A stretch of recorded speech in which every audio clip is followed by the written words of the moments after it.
Welcome to the Magic of Animation, where we explore the enchanting world of Disney, from the classics we grew up with to the latest releases. We'll take a deep dive into the artistry, storytelling, the unforgettable characters, and the pure magic that makes these movies timeless. So whether you're a lifelong Disney fan or new to the magic, sit back, relax, and join us as we embark on our journey through the wonderful, magical world of animation.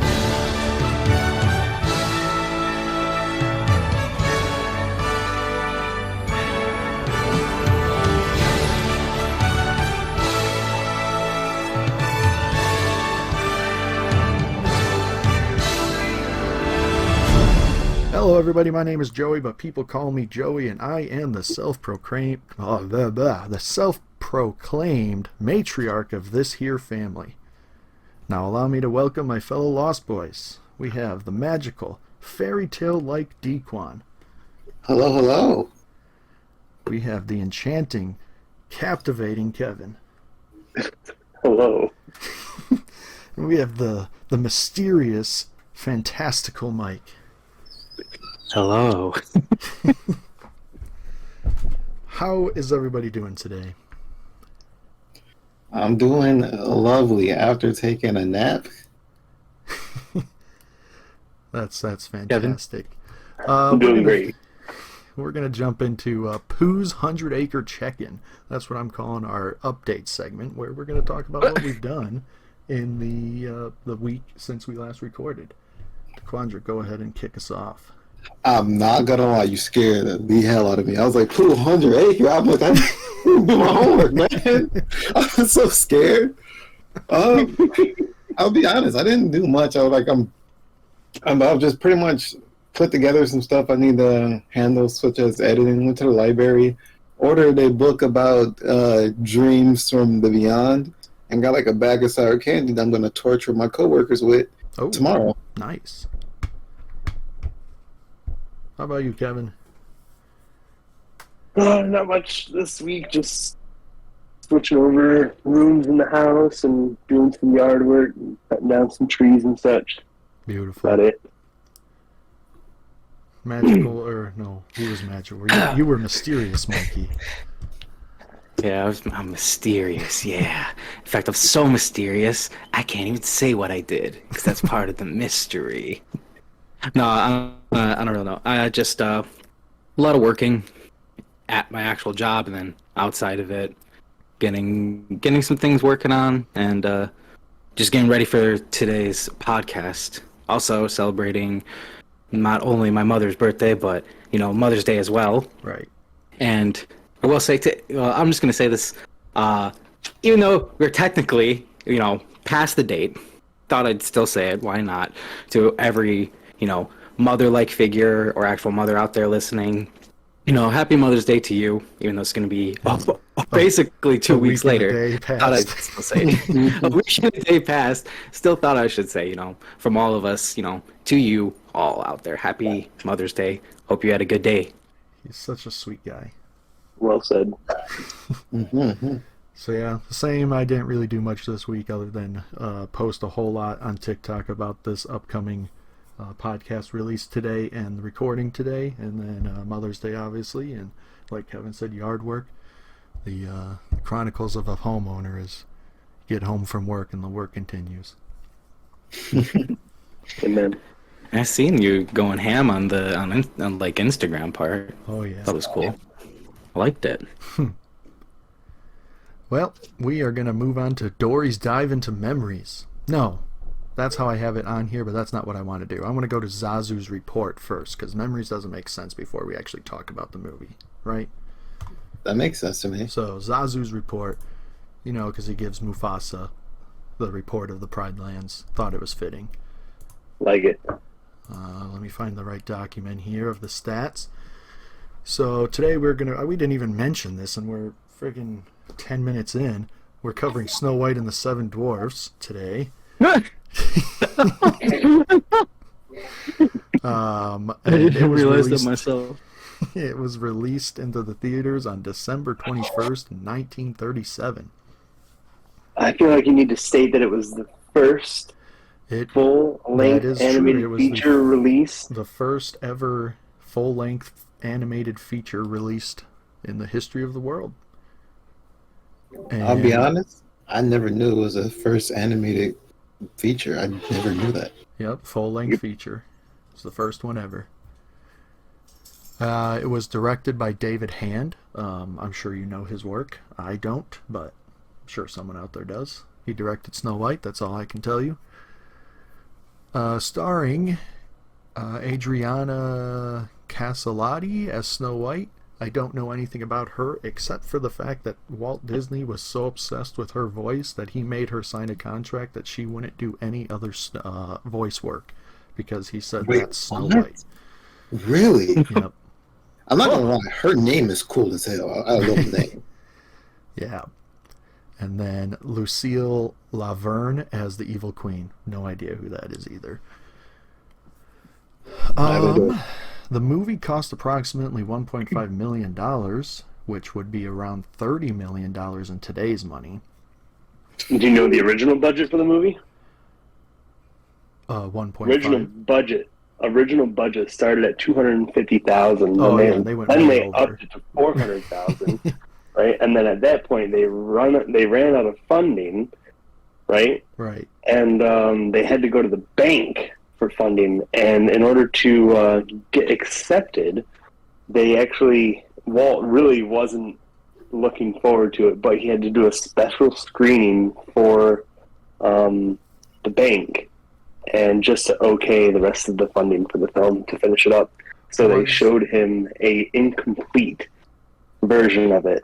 Yeah. Where Walt himself, actually they didn't have like some of the lines recorded, they didn't have a lot of the music recorded, so Walt stood up himself and said the lines or sang some of the songs.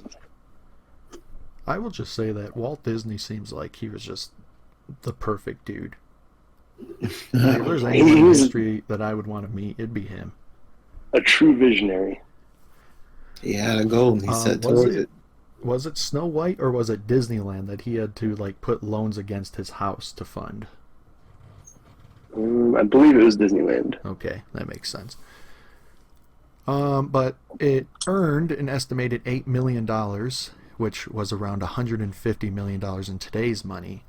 But they have re-released it numerous times, so it is estimated that it has actually earned $450 million in total.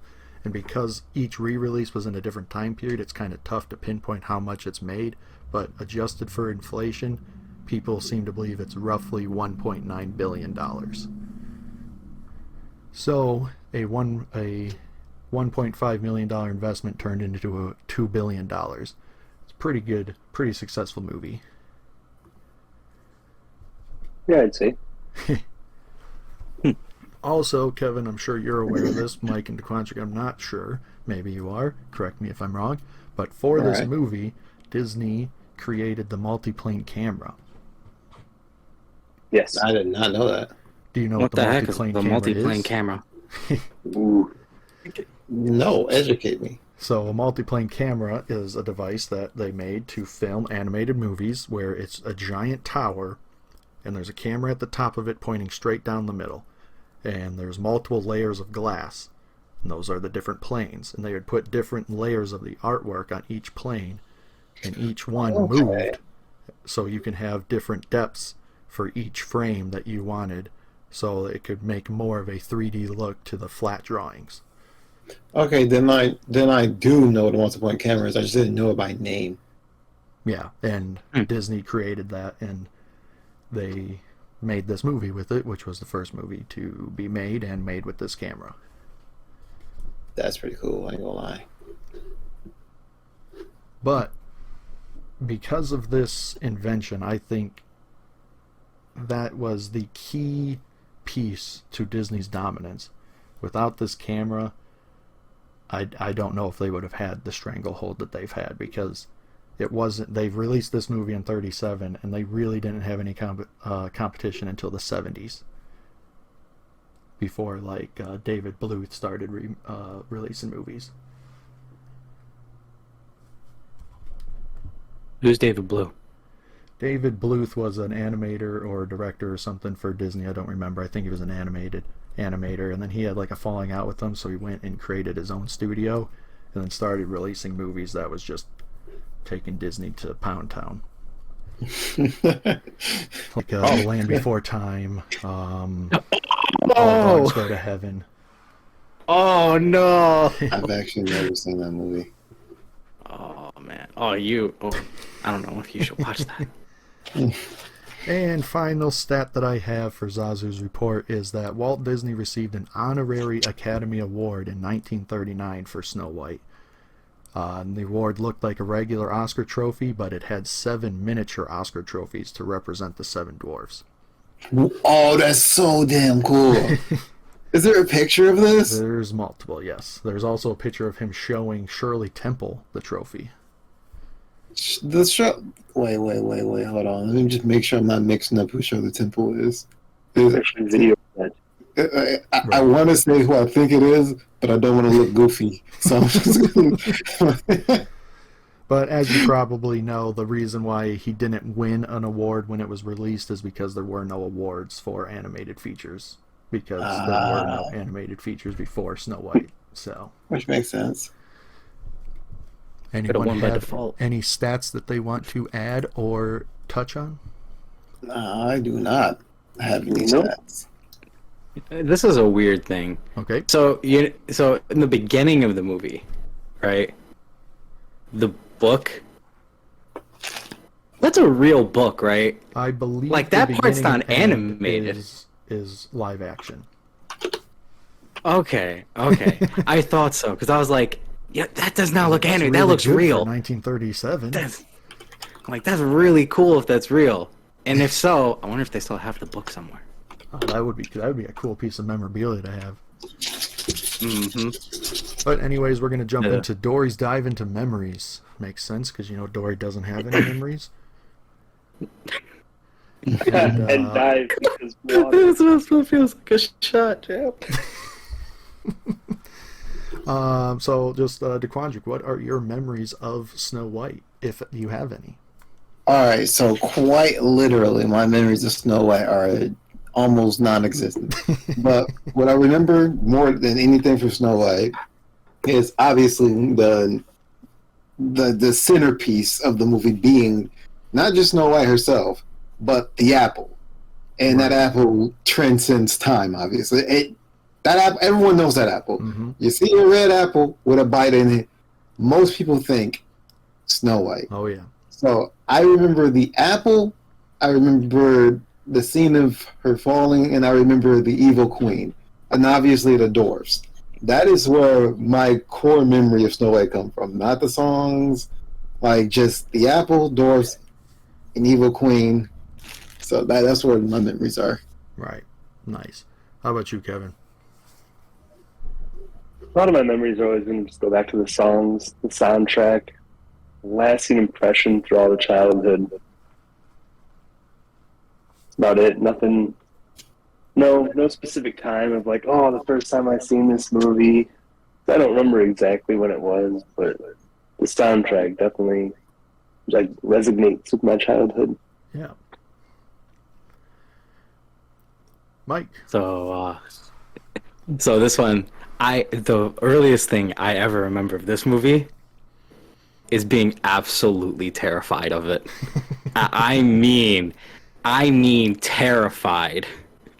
Apparently, every time, and I actually remember this, me doing this, when it would come to the part in the forest, I would run out of my room crying. So I was so freaked out by it, and then I'd run away basically, and I'd be like, I'm gonna hide. Okay, and then I'd come back and peek through, and I'd be like, okay, it's good. And so I'd go back in, and apparently I would run out crying again, and I think it's the part when, she becomes the witch part. And the reason I know it this well is, one, I just have a memory of just running out of the room, but my mom also informed me when I was a kid, she'd seen me run out of my room twice, and she always would peek in and be like, what's going on? And then she seen that it was that movie, and that movie those two scenes freaked me out as a kid, and I actually had to run out of my room. And then I'd come back and be like, I can handle it.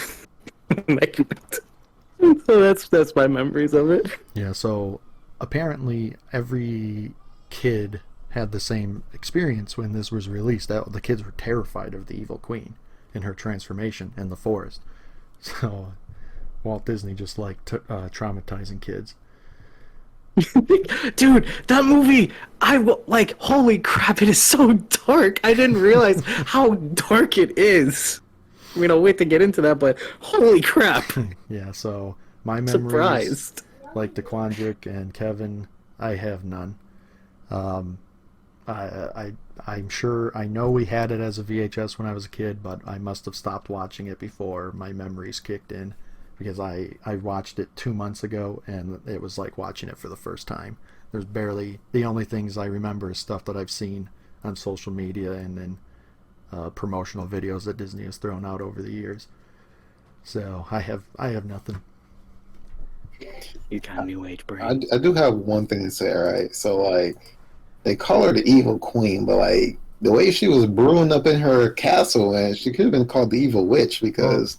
She's technically the evil queen / witch. See, yeah, I think the evil witch would be a better name, because she was kind of wicked with the potions. Yeah. Yeah, I was So if no one has anything else to add, we will jump right into Bruno's Rat Theater review. And that is in reference to Bruno having the plays in the walls of the casita in Encanto. So we will jump right into it. All right, let's hear it. The movie starts off with long opening credits. I did not know this. I was like, is this ever going to end? I'll be honest. I'll be honest. I did not appreciate those credits because I most certainly skipped them. It was very, like, I would say that was a shocker. I was like, dang, this whole beginning is just words. What the heck? And then, like Mike, you mentioned, and then a fairy tale book opens to start the story. I'm pretty sure that is a live action shot that they spliced in. And the actual film starts with a shot of Snow White's castle. I suppose it's the Evil Queen's castle, but whatever. Just bear with me too, because while I was watching it, I was using my talk to text to write these notes, so it might have not understood me properly, and I might have trouble reading my notes here. Mm-hmm. The iconic Evil Queen talks to the magic mirror, and she asks one of the most iconic questions of all of cinema history.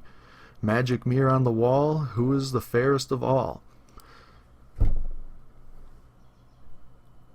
Clearly, it was me, but I wasn't born around that time, so.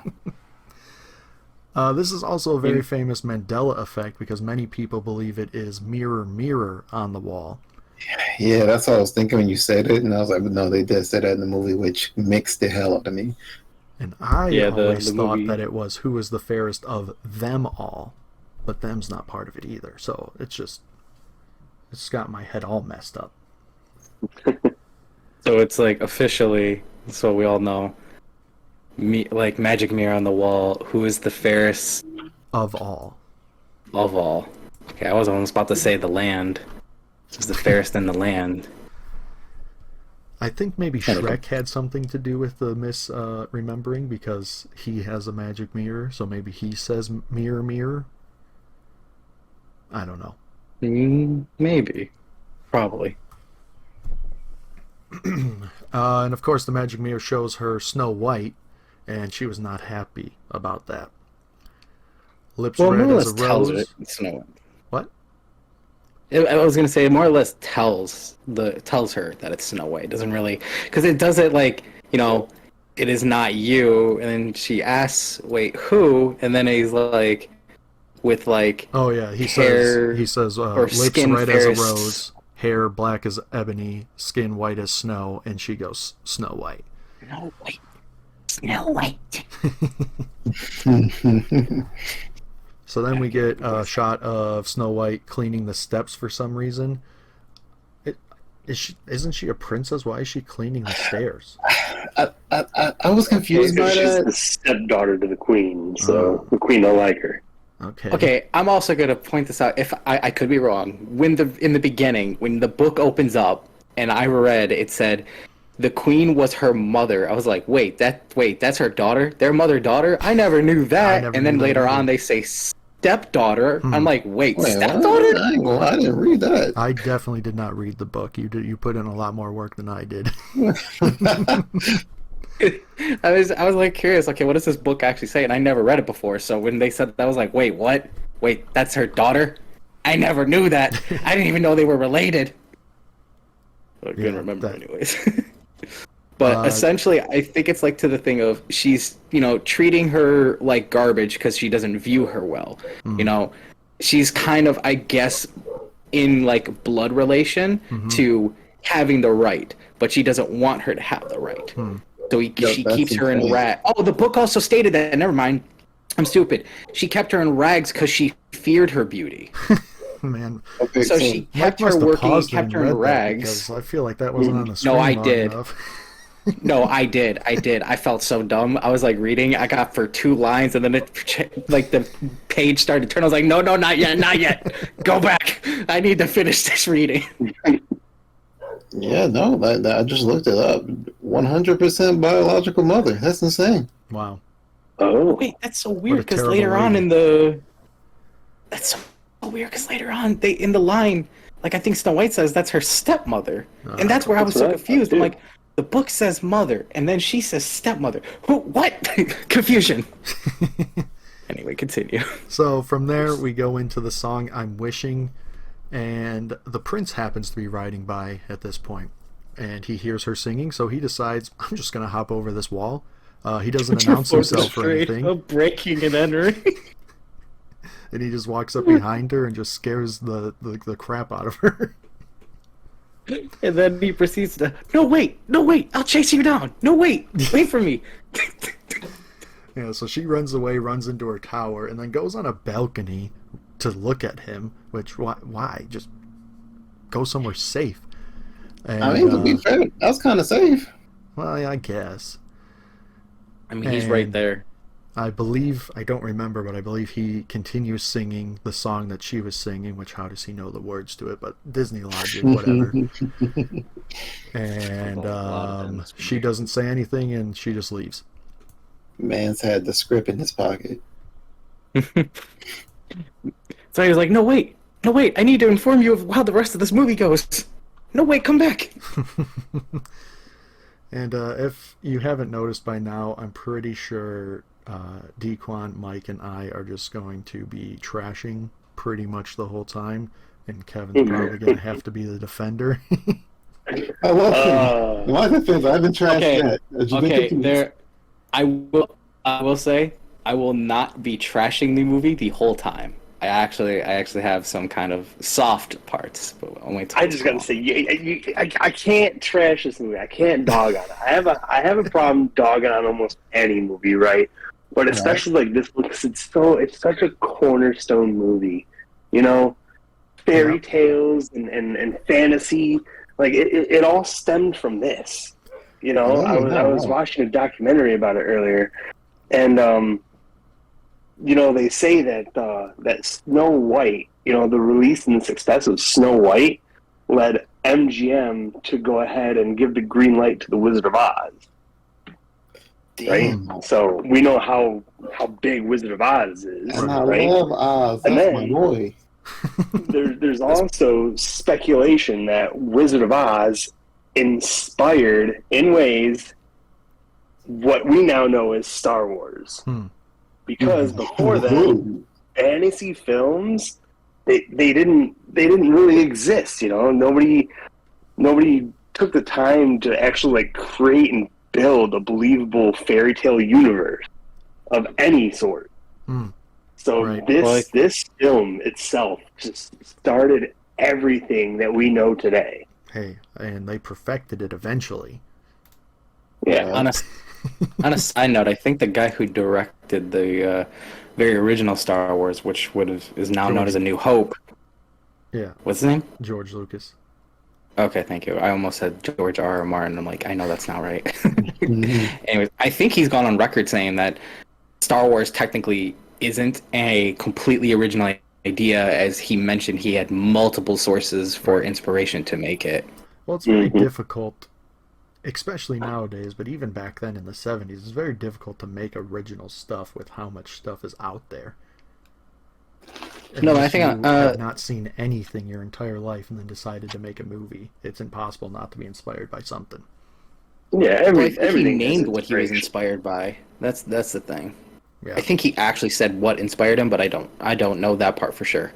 I just know he has gone on record saying, "Yeah, no, I was inspired by multiple things." If he named him, I don't know. I think he did though. Could be wrong. So back to the movie. So Snow White starts to like this guy who's singing to him. She has no idea who he is. She just knows that he broke into the castle, scared her, is now singing, but he can sing good. So, man, that's love. That's just how it works, you know. And You don't need anything. You just need to break in, start singing, and it works. Do not actually take that advice. so Do the not. evil queen is watching from all the way up in her is it her throne room or her bedroom? I think it's her throne room, which doesn't make any sense of why it's so high up. Powerful. But whatever. And she's not happy about it. Not at all. The next line I have here, I have no idea what it was supposed to say, but it says the princess of dopey looking dude man. So interpret I that. think you're talking about the part when the huntsman. I mean, I go into the huntsman next, so maybe. Doping fucking dude, man. I mean, he's So, a dopey looking dude. I love it. The evil queen is now talking to the huntsman, where she is telling him to take Snow White out to a field to pick wildflowers, but she tells him to kill her, and then bring her heart back and gives him a box specifically made for hearts. That's pretty brutal to have boxes for people's hearts. That's Already insane. made. That was one of the moments where I was like, oh my gosh, this movie is dark.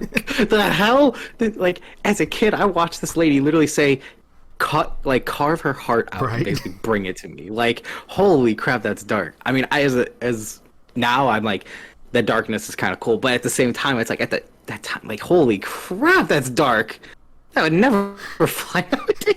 I feel like I don't Well, know. you It got to just caught think me this off is guard. originally a Grimtale too. Yeah. Yeah.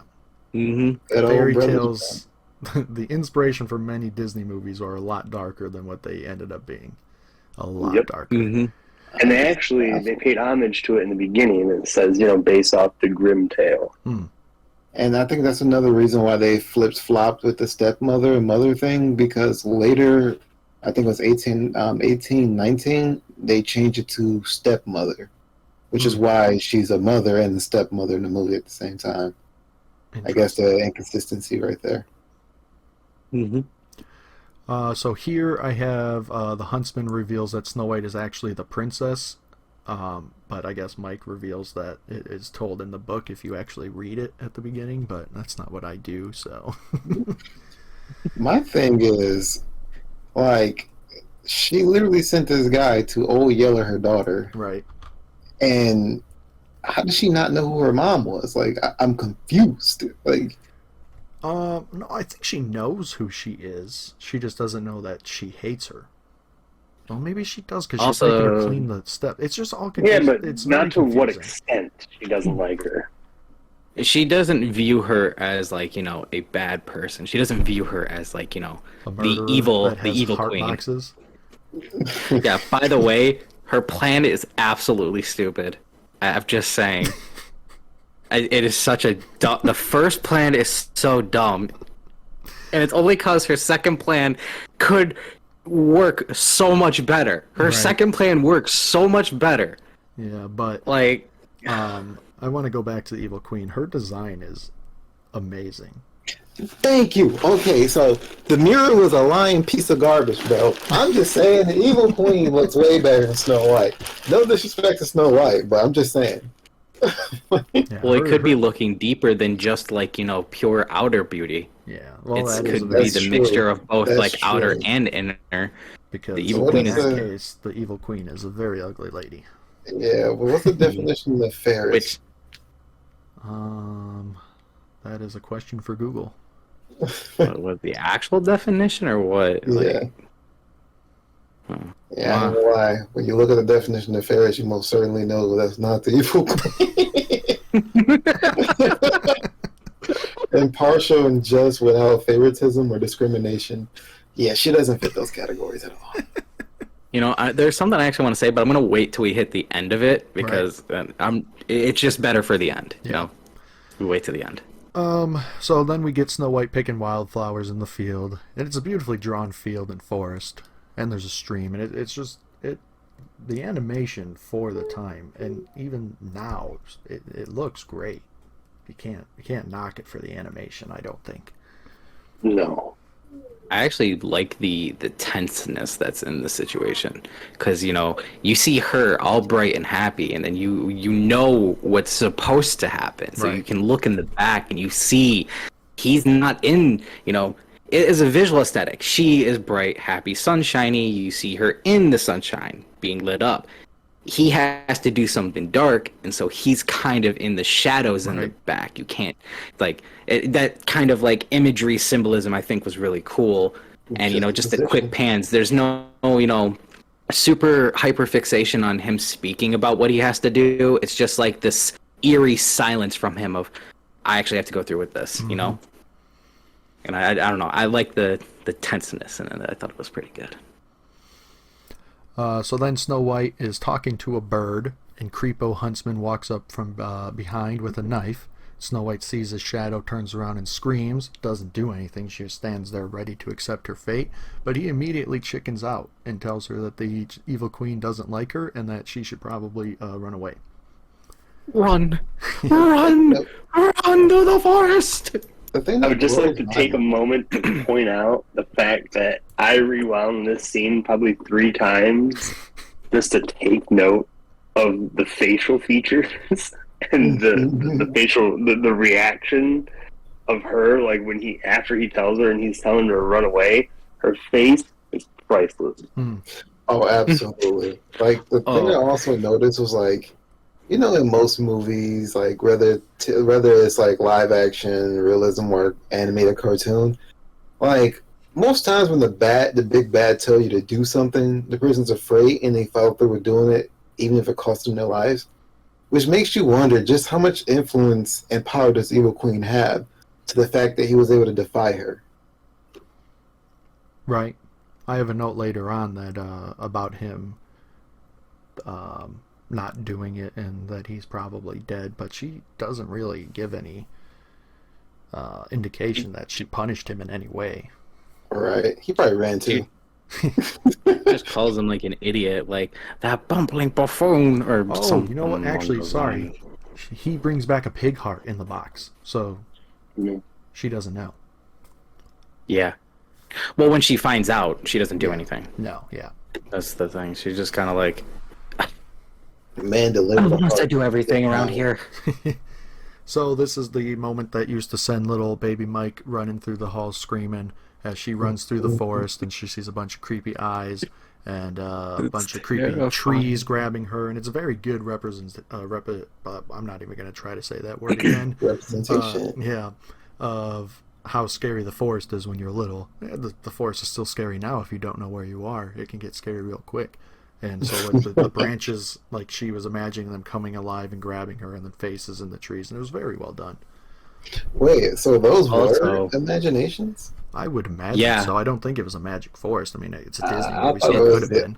No. I thought it was the evil witch casting spells upon her. No. That's her imagination witch. She has no reason to believe she's not. Good point. So you mentioned about how when you're younger, it's how a kid can run through the forest can be scary. You can even take that now because as an adult, I looked at that and I'm like, this is 100% almost a representation of what you would be, what a panic attack in this type of situation could easily do to you. What you see, what you feel. Because the whole time I'm watching, I'm like, that is a full-blown panic attack happening right there. So it works for the symbolism for, kids, as, forest at night can be kind of scary, and then works for as adult as you just got hit with something you were never going to be able to really truthfully accept of your own mother hating you like that and wanting you dead to you having to just run away. You know, you have to take all that in at that moment. And that just, I don't know, I was like, that's a really strong, good representation of like her going through a full-blown panic attack. Yeah, well, now my next note seems really mean after you saying that. I have she gets so scared she just falls down and starts crying. That would surely get her killed if there was actually something to be afraid of out there. And honestly, you know, I mean, that's kind of how it is. I mean, I know it's kind of funny now because it's like, wow, that was kind of...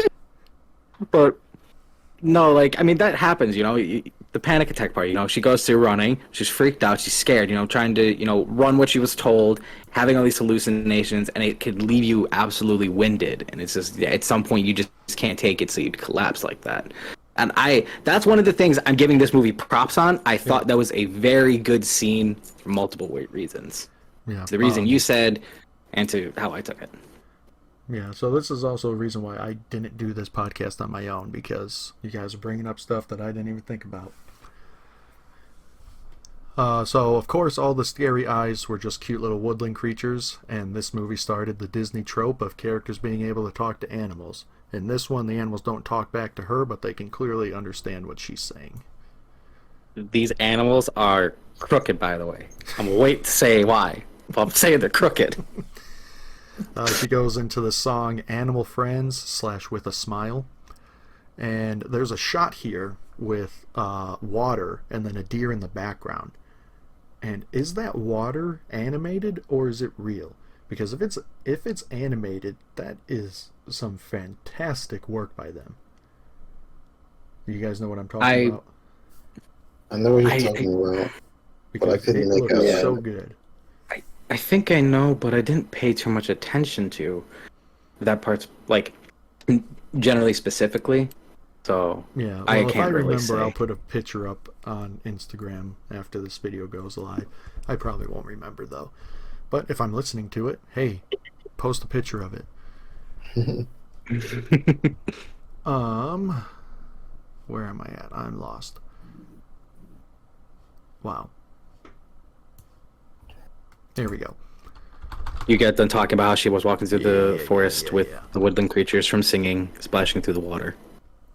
Her singing Drinking makes the all the water. animals fall in love with her. Well, not fall in love with her, but good friends. And that makes sense, I guess. This little moment gives her the confidence that she's going to be okay in the woods. Don't know why, but all right. Because the animals said so. And she I'm not asks crazy. the animals where she can live, which that's a weird thing to do as well. Why would they know? But they do know. They tell her where to go. See, hear me out. I feel like the animals giving her confidence is akin to emotional support animals. Yeah. While a lot of animals people have for their like depression, social anxiety, But those and other animals are mental health issues. trained to do a specific thing. You are absolutely right, but people always find comfort in animals. So I feel like it was one of those. Why did she get like 20? Give me one. I mean, somebody was trying to kill her, so I would like 20 of them too. If somebody trying to kill me. So this is when we get the first look at the dwarf shack, or the dwarf cottage. Dwarf shack. Another It's a breaking and cottage. entry. It's a really good design. The scene of her seeing it for the first time is really well drawn, and it's a really good shot. And as like she says, it's adorable. Right. And we get another breaking and entry. Yeah. First she looks in the window. Second. And which, okay, what if there was someone in there and you're just poking your head looking at him? Then she knocks and no one answers, so she just goes in.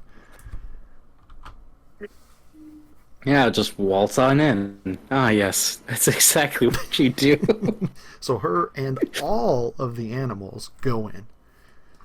And I want to point out here the little turtle guy that they keep showing. He's amazing. Yes! Yes! I was waiting for this part. That turtle is I'll like, be honest. I did not notice the turtle guy. What? I feel terrible. He had so many bro, good gags. he was literally just busting it down, basically carrying them dishes. He was like bobbing his head. He was weaving with his body. I was like, he's feeling it. He is feeling all of this right now. It was the best part. And One then of every the other things- animal's just using their butt to clean everything, and I was like, that's gross. What was that, Kevin? When they were making this, again, the first full-length film, their big worry was keeping people's attention for an hour and a half, because beforehand all the animation was 6 to 9 minutes long at maximum, and the way they kept people intrigued in those is the laughs, the gags, Right. and so basically what Walt did was he offered basically a reward for people who came up with, he'd put this scene out there and he'd be like, hey, this is our scene idea, to all his animators and I don't know if it was just people in the company or what, but he was like, look, here's the scene, give us some ideas, give us some gags, give us some laughs for the scene, and whoever's gag or laugh got chosen, they would get a $5 bonus. Nice. And if it was a longer one, it would actually be a $10 bonus. Ooh. As incentive for everybody to have input in the film and better ideas. That is a fantastic fun fact. Right? They succeeded. Yeah, That there's turtle so was many great. in the background. The best I part have of the them all whole mentioned. movie. Not all of them, but I have so many mentioned where there's so much going on in the background. It's great. But then she starts roasting these dudes. She goes, "There's 7 little chairs. Must be 7 little children." Then she called them orphans too. She was like, "Can't Yeah, she says maybe You know- 7 little orphans. I questioned that scene because I'm like, how? So you've been basically a captive in this castle. How the hell would you know what that is? What? She has some freedom. Whatever. Yeah, and then she continues to roast them by just saying how disgusting their house is. I mean, she wasn't wrong though. My Yeah. question is, how did they let it get like that? Oh, I mean, I lived on my own for 6 months before my then girlfriend, now wife, moved in, and let me tell you, that house was gross before she moved in. It was almost 6 months. It was just what do they use this house for? Hey, This I looks didn't clean- abandoned. I didn't with clean how dirty once it in those was. 6 months. Man, they work all day in the mines. Mine They again. literally just use that house just to sleep and then go back. Yeah, they come home, eat, sleep, go back. Yep. So I know it's 1930s, but Snow White's dialogue is utterly cringe. Everything she said, I was like, oh my lord. There's a reason why I named her as my most overrated character in the last episode. I'll be honest, I didn't find most of her dialogue cringe. It was more along the lines of her delivery, but then again, like you were saying, it was a different time and era, so I can't harp on it too much. Right. Yeah, that's kind of the thing I was trying to do. Don't associate it too much with how characters are nowadays, because oh my gosh, does she stand out if you do, and not in a good way. So Not that I thought her dialogue is cringe. It's just her personality itself. It's so just one track minded. I don't know really how to describe it, other than just blind positivity, right. and not in a good way. So I promise the roast, the shots being fired at Snow White are coming to an end soon, but there's more. She then orders all the animals to clean the house, giving them all different tasks, and then she gives herself the easiest job by saying, "I'll broom." What? I mean, She not only broomed, but she dusted. She was smacking that cloth against things, and Right. things they were getting clean. hold on. I feel like the workload was, evenly split. I don't know. She was just I sweeping don't know. up That turtle was dust. carrying a lot of And she stuff didn't on his even back. do it all herself. The squirrels were helping her too because she had to yell at them for putting it under the rug.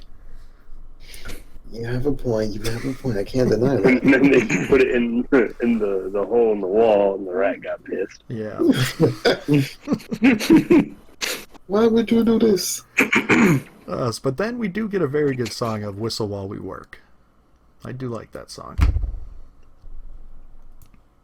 Yeah, I mean, I guess I'm a one-man band here with that one. No, I like all these songs. I said it from the beginning. This soundtrack, it was the first song. I'll keep saying, I'm a broken record. Right? This is the first soundtrack to tell a story. Yeah, They had to use the music itself. They had to use the music itself to tell a story. Kevin's right on that. Although I don't remember many of the songs because, like, I kind of monkey-brained once they started singing. Yeah, I'm a terrible person. There's only 2 songs from this movie on my Disney playlist: "Whistle While We Work" and "Hi Ho." Well, see, listen, is right. So back then, they needed to make this movie memorable, right? Mm-hmm. And they knew that because there wasn't DVDs, VHS, there wasn't any way to watch this movie again easily, right? And it was during the Great Depression. Yes, so the best way to do it was put so much time and effort into the soundtrack because the songs told the story. There was record players back then. You know, they released the vinyl, so that's how people stayed in touch with this movie. Isn't that crazy to think that Walt took this big of a risk during the worst financial period in the country's history? Yeah. That's nuts. Visionary. But the Whistle While We Work scene is fantastically animated, and it is very innovative with all the ways that they have all the animals cleaning, like with the deers using their tail or the squirrels using their tail. I don't remember what the deers did actually because it was the squirrels with their tail. But it's just everything they did was just incredible. Like I said, 1937, and they're doing all this stuff with just a piece of paper and a pencil. the deers use their tails too. Okay. Like I said, all these animals were using their butts to clean stuff, and I'm just like, I don't know how I feel about that. Well, none of them had buttholes, so they didn't animate buttholes. I didn't need that deep of an But fair enough. Do you think that was a conversation they had? It was like, hey, Walt, do you want us to draw the buttholes? I mean, I'm sure. He's probably like, yes, but only make one copy and just for me. Everyone else will get the no butthole version. Put that on Walt. Alright, so then we go into one of the most iconic Disney songs of all time, Hi Ho.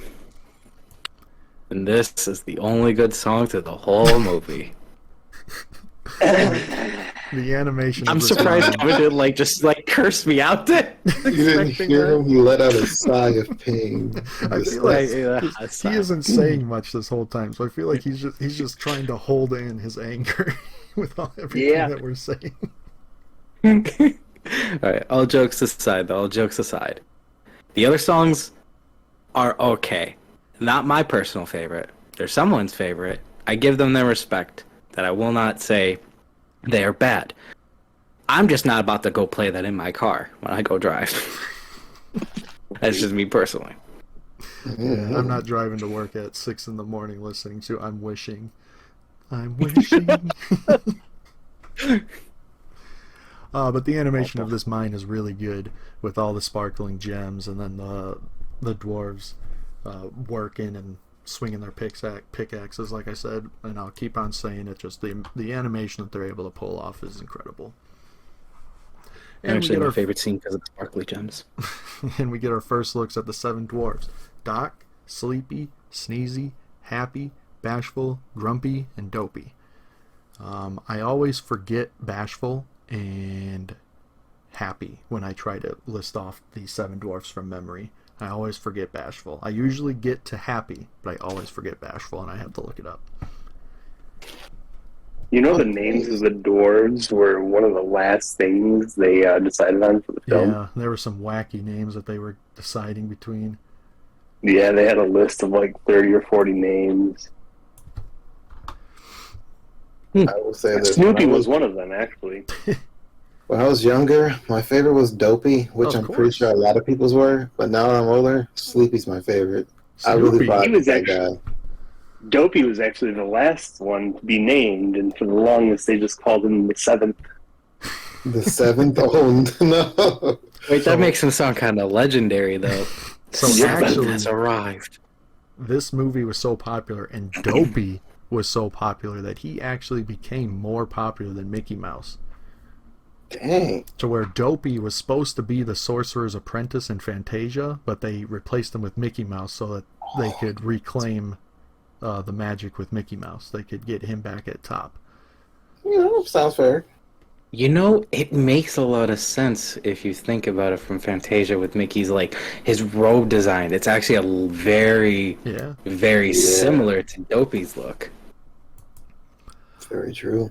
And we get one of my favorite gags of the movie where they're all leaving the mine singing Hi Ho, and Dopey locks the door behind them and then just hangs the key up right next to the door. I didn't know if he was supposed to, because at first he was walking away with it. I'm like, okay, he's walking away with the key. I guess they take it. He turned back around, hung it up there. I'm like, wait, do you do that? And we get one of the best shots of the movie here with them walking across that log with the sun. Is the sun setting at that point? I think it is. And they're walking across the log singing Hi Ho, or Hi Ho, Hi Ho. It's off to, it's, oh my God, I'm butchering it. It's Home from Work We Go. I almost was going to say off to work we go, but off That's to home we the go. reprise later on. Yeah. So Yeah, it turns into home from work we go. Yeah. So we're back to Snow White, who has spent who knows how long cleaning, how many hours, who knows. The downstairs. She didn't even attempt to go upstairs, which that's really odd, because what if someone was up there? Not important, she said. They didn't respond while her and all the animals were literally cleaning downstairs. If no one came down, there's no one up there. Yeah. So then they decide to check upstairs, and all the animals go up with her.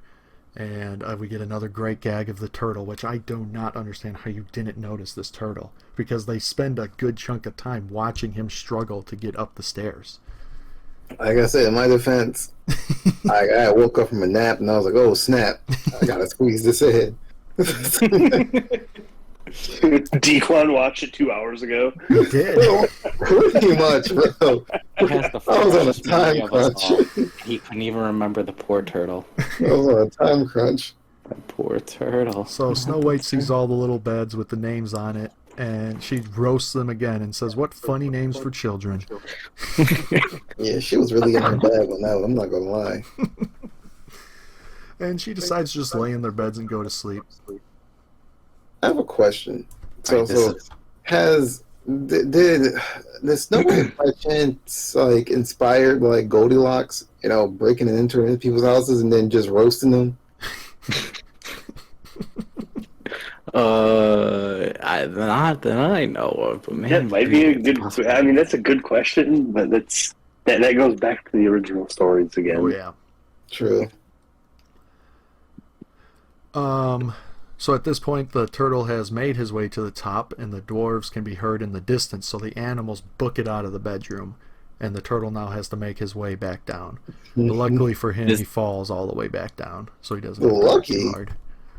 And this is where I say these animals are crooked. They helped with a breaking and entering, helped her then they clean up dipped. that house, tucked her into that bed. All were getting comfortable themselves, and the second them dwarves showed up, none of them even Right, tried to they warn didn't Snow even try White. to wake They her just up. booked it. No, they booked it and watched from a distance. They are crooked animals. They did it because they cared. In what way? About themselves? You're right. So at this point, the dwarves notice that the lights are on in their house. I guess flame, there's no lights, but whatever. And they're scared because they're like, well, someone's clearly in there. And we get another exterior shot of the cabin, and again, it's just amazing. And they all start sneaking up to the house, and this is when I noticed. He might have been doing it earlier, but Dopey's walk is the best. his little skip, his little hop as he walks. Yeah. He's like trying to like copy their walk and then realizes, oh wait, I'm falling behind, so gotta catch up. Put the pep in the step. So they all get inside. They're still sneaking around, and Dopey accidentally slams the door, and that obviously all scares them. So they tell him to be quiet. They shush him, and then he shushes the door. Dopey's so great. And they look around downstairs to see who's there, and they start noticing that the house is clean. And Grumpy says, "There's dirty work afoot." So funny nod because everything's clean. Right. And then I think it's Happy that notices that something is cooking on the fire, and he goes, "Something's cooking, smells good." He then grabs a spoon and goes to eat it without knowing what it is or who's in his house cooking stuff, and Grumpy has to be the voice of reason and tell him to stop. Look, he said it smelled good. Blame him. And we get another funny gag of someone shoving a bouquet of flowers in Sneezy's face, and he goes to sneeze, but all the dwarves come up and block his nose. Hide his beer around it. Right. That man has some powerful sneezes. Just gonna say that. He sneezes anyways, and is that when everyone gets blown away, or is that later on? Yeah. No, that's the first sneeze. When he's like, "Achoo," and then everyone starts getting blown away like some typhoon. I was like, that is disgusting. Oh my god. So at this point, we notice that some birds have stuck around inside, and they just decide that they're just going to be little heathens and just start making a bunch of noises. Start messing with them. The dwarfs are obviously terrified, and they go hide. And then Doc realizes that whatever is in the house is up in their bedroom. So Doc says, "We need one of us to go up there and chase it down." And they're all agreeing, even Dopey, and then they all look at Dopey, and he realizes what they're doing, and he tries to run away. That was a pretty funny gag, too. Because he's just... I just realized. Yeah. Snow White did the worst thing possible. She started cooking with food and hot fire, and then fell asleep. Right. You never do that. Oh my god! You never do that. Just So like... Quick What is all... sidebar. You guys know pregnancy brain, right? When you get pregnant, you start losing it a little bit. I did not know that. Yeah, the baby's taking so many fluids and nutrients from you that you get all loopy. And we had dinner. We were going to bed. I was doing my nightly routine of getting a glass of water before bed or whatever, and the kitchen's dark, and I see something glowing, so I go over to the stove, and the friggin' burner's on. Ooh. From 4 hours prior. I was like, what the heck? Oh my gosh. Yeah, but anyways. didn't realize you married Snow White. Can't do my wife like that. Come on now. Out of Dopey respect. heads up Unless the it was you. stairs. And you're Snow White. I don't know what my note's supposed to say here, but Dopey heads up the stairs and Snow White's sleeping, and she I thought she woke up, but they go back up and she's sleeping, so what the heck was she doing? She sits up under the sheets and starts flailing her arms and then just goes back to sleep. She's getting that stretch, that, oh, I'm so tired, oh, I just need to stretch a little bit, oh, back to sleep. Kind of like that thing. So we get another great gag because Dopey runs out of there. All the dwarves run out of there too, and they're holding the door shut, but Dopey didn't make it out, so he's trying to pull the door open, and they think the monster's trying to get out. And he breaks the door while he's trying to break it, and he goes flying into a bunch of stuff, making him now look like a monster because he's covered in pots and pans and stuff. So he goes running after the rest of his, I'm guessing their family, right? So he goes running after them, and they think he's the monster because he doesn't look like himself, and they attack him. Good Poor stuff. Dopey. He didn't deserve that. Sure he did. Sorry. So eventually they realize it's him, and somehow he tells them that the monster is sleeping. So they all head up to the room, and they come up with the brilliant plan to kill the monster. Doc pulls the covers off to kill it, and they realize it's a beautiful girl. Beautiful girl. Of course, Bashful gets all bashful about it.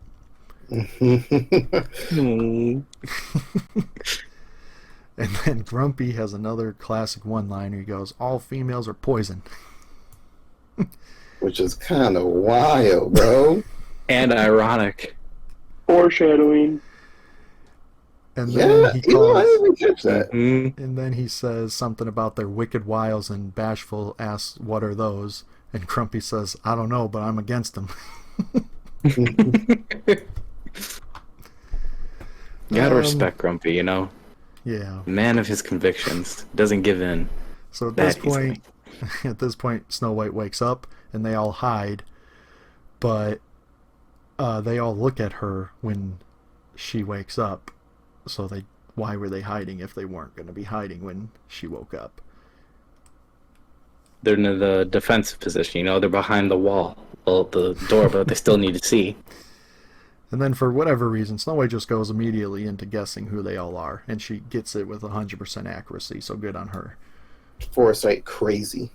Yeah, I was like, how the heck did you figure that? I mean, some of them are obvious, but like, the first person she named was Doc. I'm Right. like, He's how not- the he's not a heck did you doctor, get so- that? I would he's have been wearing like, I'm gonna glasses. skip on you. I'm gonna see about the others. And then she introduces herself, but they know her because she's the princess. And Snow White begs them to let her stay because the queen will kill her, and they all freak out saying how bad the queen is. And I never noticed, but Grumpy calls her okay, here we go. I was confused on my note here, but Grumpy calls her on her shit. He says, "She's a witch. I'm warning you." He's the only one that knew. Okay, see, thank you. Also, Snow White threw another jab at them when they showed up. The second they popped their little heads out, she's like, "Oh, you guys aren't orphan children at all. You're just funny little men." Right? Tough. Tough. What a great lady. Just like, this doesn't stop. So then Snow White offers to wash, sew, sweep, and cook is all she really needed to say because she stays. Yeah. Well, they already seen a little bit of she did clean her house. It is nice. Oh, that cooking, that smelled good. Yeah, to be fair, they didn't really want their house cleaned. But Yeah, they actually were kind of everybody upset. They're enjoys- like, someone cleaned our stuff. What the? Right. Everybody enjoys a nice cooked meal. So then this is where you mentioned that she realized that she fell asleep with food on the fire, so she runs down. And like I mentioned before, that just the little gags that they put in this are amazing, because then all the dwarves run out of the room and are looking over the banister, and Dopey just slams his head through the rail and is now stuck there. So then they all come down the stairs. Dopey's trying to get free, and then he gets free and then goes the step, and he just falls face first into the floor. It's just these little gags are just great. But they're all ready for food, but she forces them to wash their hands, which, geez, how gross are they if they have never washed their hands? And we get the song, what is it? Okay, let's try this. Bloodle, Uddle, Dum is the name of the song, which is about teaching them how to wash themselves. That's a funny scene. A lot of funny gags. They're taking baths with all of their clothes on, so how clean are they getting? But I mean, also they kept trying to what was it? They kept trying to wash Dopey's head, and it didn't work. We smacked him in the water and just said, "I'm just gonna wipe your butt instead." Again, what's with the butts? A lot of butts emphasized in this movie, especially later too. Butts are funny, man. And I just love the fact that the dwarfs are scared of washing, and Doc has to like psych them up. just to go boom, boom, boom, boom. That's something you've never done. And of course, Grumpy is refusing to partake in any of it. Then they jumped him. So again, they packed so many funny gags, like them using each other's beards as towels, and Dopey blowing bubbles out of his ears. And then they all jump Grumpy, like full on dog pile, to force him to wash up. So then they tell Dopey to get the soap, and hilariously, he can't keep hold of it. And then he accidentally swallows it, causing him to hiccup bubbles. And we never see that bar of soap ever again, so he doesn't get it out. But instead, they have 2 other bars of soap that they're using on Grumpy already. I was like, wait, so did you just give Dopey something to do just so he had something to do? Right. It's like, you had the soap. So they're ribbing Grumpy so bad the whole time. They're washing him up, laughing at him, tying ribbons in his beard, giving him flower crowns, and he's having none of it. At this point, we go back to the castle. The huntsman has returned the heart box to the evil queen, and she is asking the magic mirror who the fairest of all is. The mirror reveals it is still Snow White. The queen realizes that the huntsman gave her a heart of a pig. Which, I mean, I don't know what the heart of a pig looks like, but I think, well, maybe not whenever this movie is supposed to take place, you wouldn't probably know what a real human heart looks like. Fair. I'm pretty sure that guy skipped town once he gave her the heart. Oh yeah, he either skipped town or he's dead. So either way, he's not in that kingdom anymore. So here's Snow White's heart, and also here's my 2-week notice. Don't question why I'm giving this at the same time. I put this on really your gotta desk 2 weeks ago, so today's my last day. Yeah, just thought I'd remind you. See ya. I saw a TikTok that said if you ever want to quit your job immediately but want to give a 2 weeks notice, print out your 2 weeks notice and bury it in a pile of papers on your boss's desk, and then say, "Did you see my letter that I gave you a couple weeks ago?" Brilliant. Yo, that is genius. But the evil queen storms down to her lair, and this is where we find out Grumpy is right and that she's a witch, and she brews a potion to turn herself into a terrifying witch. And this was one of the scenes that absolutely scarred children for years to come. Because it is a fantastically animated scene, and it is terrifying. I love the scene because you actually get to see like the evil witch's hair that she has extremely masked underneath that head hood of hers. Now, this is where I'm gonna say. Actually, I'm gonna wait till it actually comes up. So continue. Okay. So this scene literally caused children to flee the movie theater when it came out, and the design of the witch persona is on par with the design of the evil queen. It's just, she is iconic. Right. Mm-hmm. But now we're back at the cottage, and they're playing music and dancing, and we get the song called The Silly Song. I had no memory of this song until watching it. I only remember the yodelay part. And again, we get a lot of amazing gags, like Bashful being too bashful to sing, Sleepy falling asleep while playing the flute or whatever he was playing, Dopey giving him a cymbal as he's about to smack a bug on his face, so he just slams it into his own face. Dopey was getting back for the soap fiasco. And this is where we also get the iconic moment of Snow White dancing with Dopey while he is on Bashful's shoulders. I think it was Bashful's shoulders. No, it was Sneezy. Was it? Because he sneezes and blows Dopey into the ceiling. They're all laughing at him about it, and he's just like, oh. So, if you've noticed, I've said iconic a lot, and that just goes to show how impactful this movie really is. Even though we have dogged it a lot, there's so much good about everything not Snow White in my mind. It's like, just remove Snow White and this is a good movie. After their party, she tells them her love story with the prince and how it was so easy to fall in love with him, and she says there's nobody like him. Like, what? You don't know him. You literally met him a couple hours ago. Spent maybe he broke into my house and I just immediately fell in love. In her defense, she's been around Seven Dwarfs, who are quite literally their names. So it really is nobody like him. And her only probably understanding of other people was her stepmother or actual mother, whatever it's supposed to be, and the huntsman. So yeah, there really wasn't one else like him. And then we get the iconic song, Someday My Prince Will Come. I didn't know that was from this movie. Is there another version, or is it from this movie? I don't know. I mean, obviously it is from this movie. It was the first one, but I feel like that was from Cinderella. But maybe it's just from this. I don't know. I just want to like give Snow White big props. All right, she legitimately spoke mans into existence. Like she manifested her love. Like that's crazy. I'm trying to be like Snow White. That's her true power. So yeah, during all this, Grumpy's still not having it. He's still grumpy about everything. After the singing, she tells them that it's past their bedtime.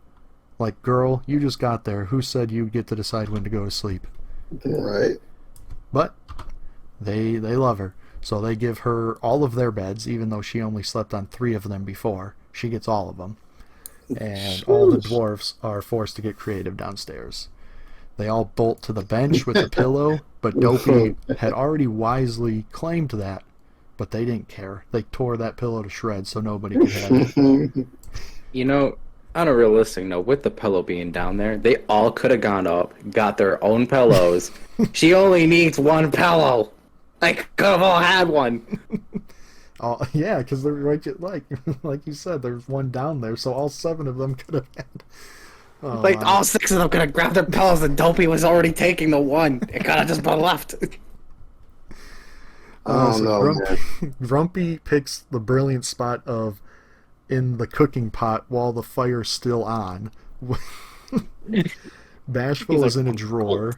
Happy's in a cabinet. Doc is in the sink snoring in the water as it drips out of the faucet. Which, how do they have a running faucet? I just realized that. You know, It never crossed my mind, and now that I'm thinking about it, my mind is ravaged. I mean, I have a question for this whole movie. This is supposed to be a kingdom.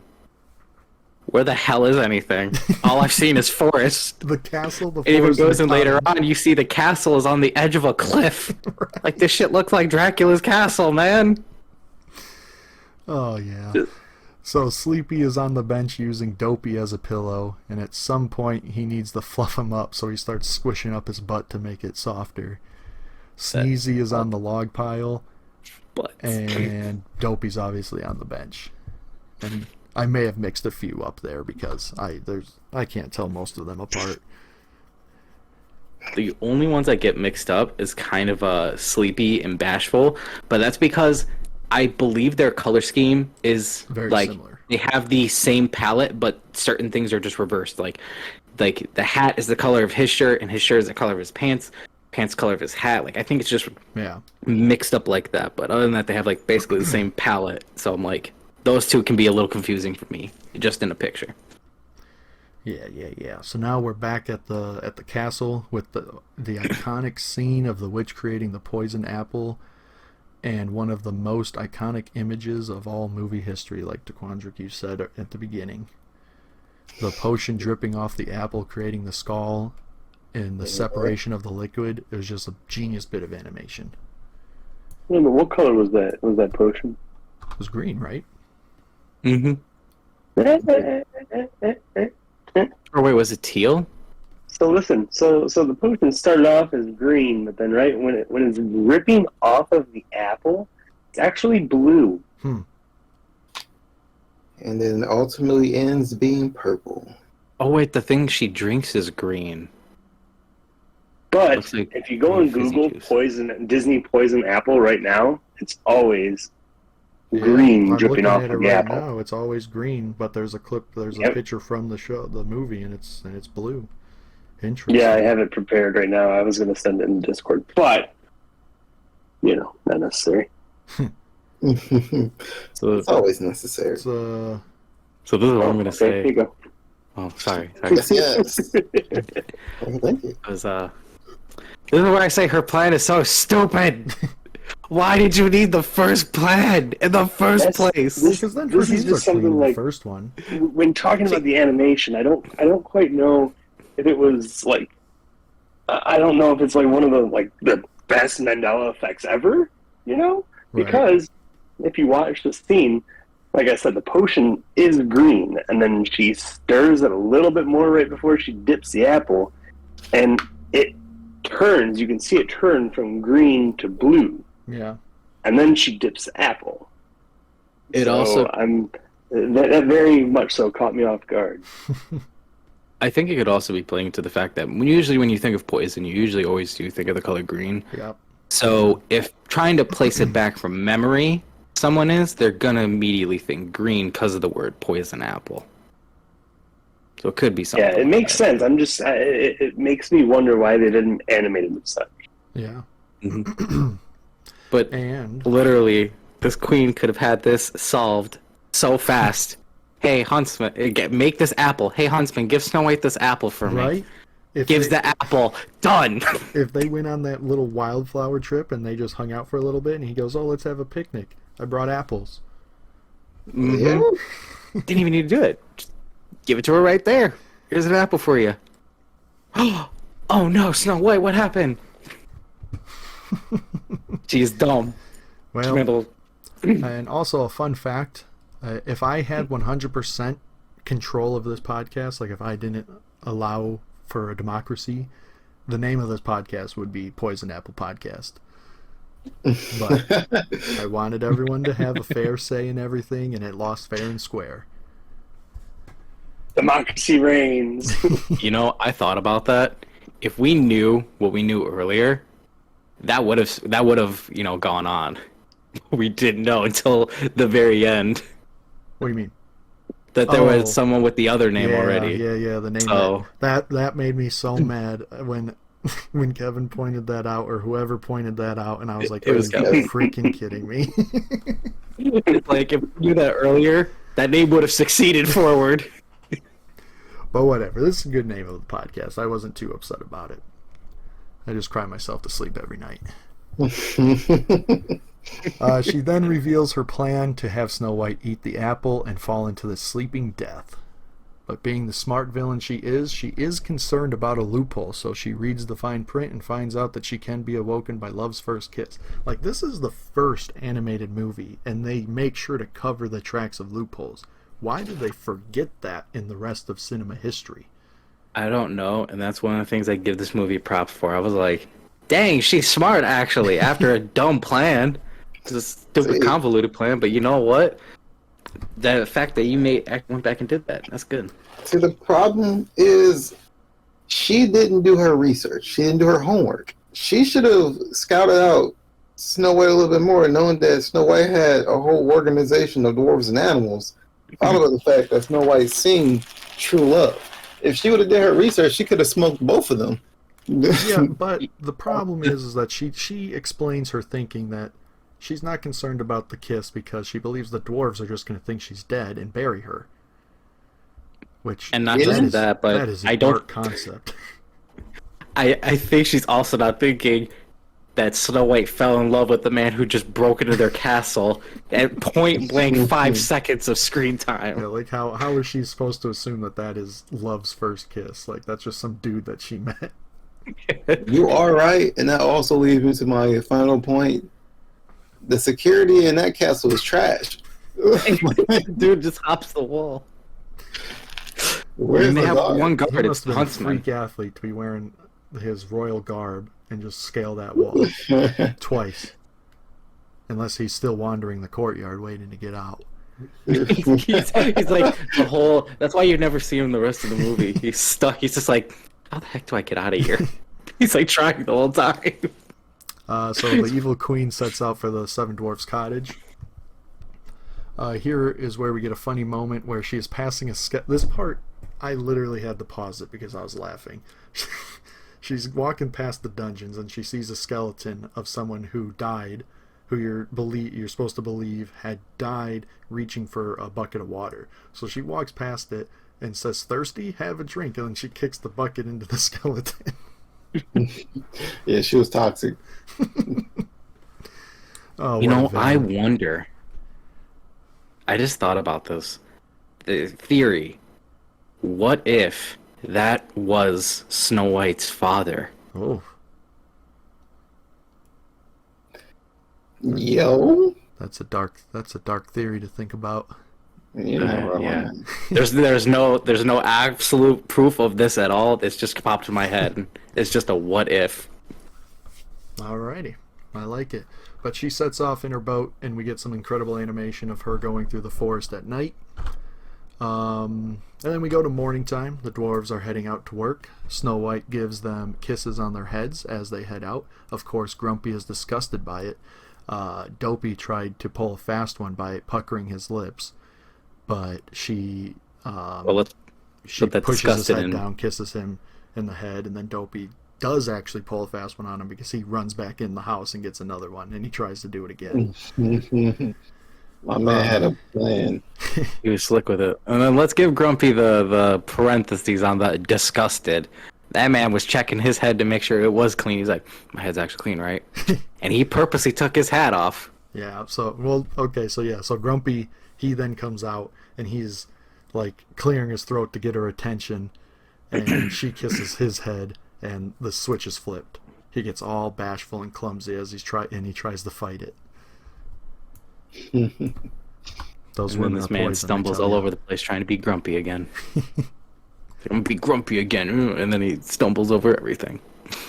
And Don't be here grumpy. we get another beautiful shot of the witch crossing over a stream, walking over a stream with a waterfall across a log. It was a very good shot. Very well animated, like everything in the movie. Snow White then sings "Making Pies," which, what is this?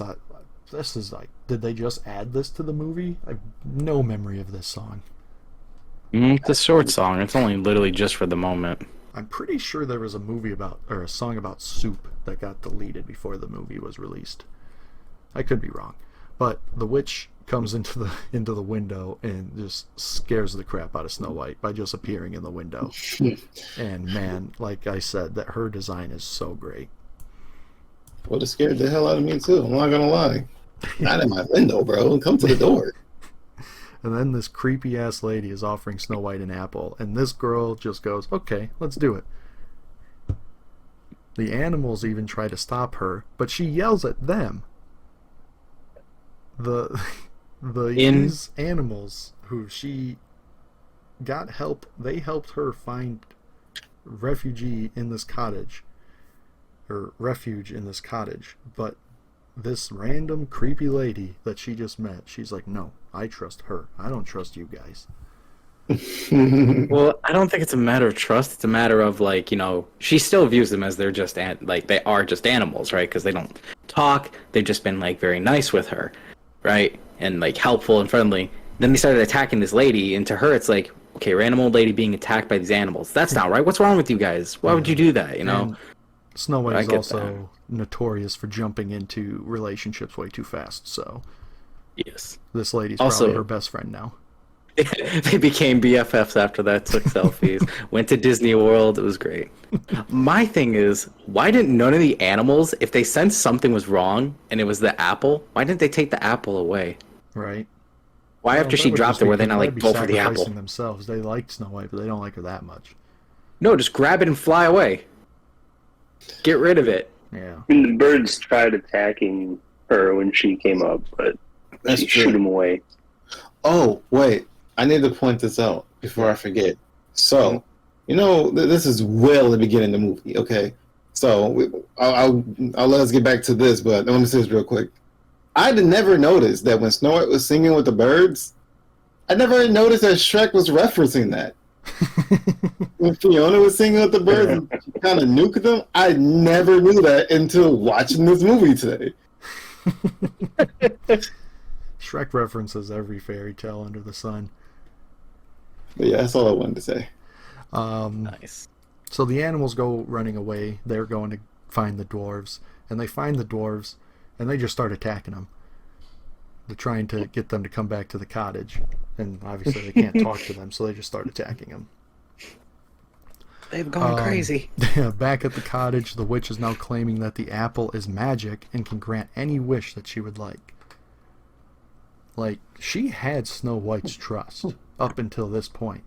Snow White then started to doubt her a little bit. Like, if she just kept to the same story that it was delicious, Snow White would have just ate it.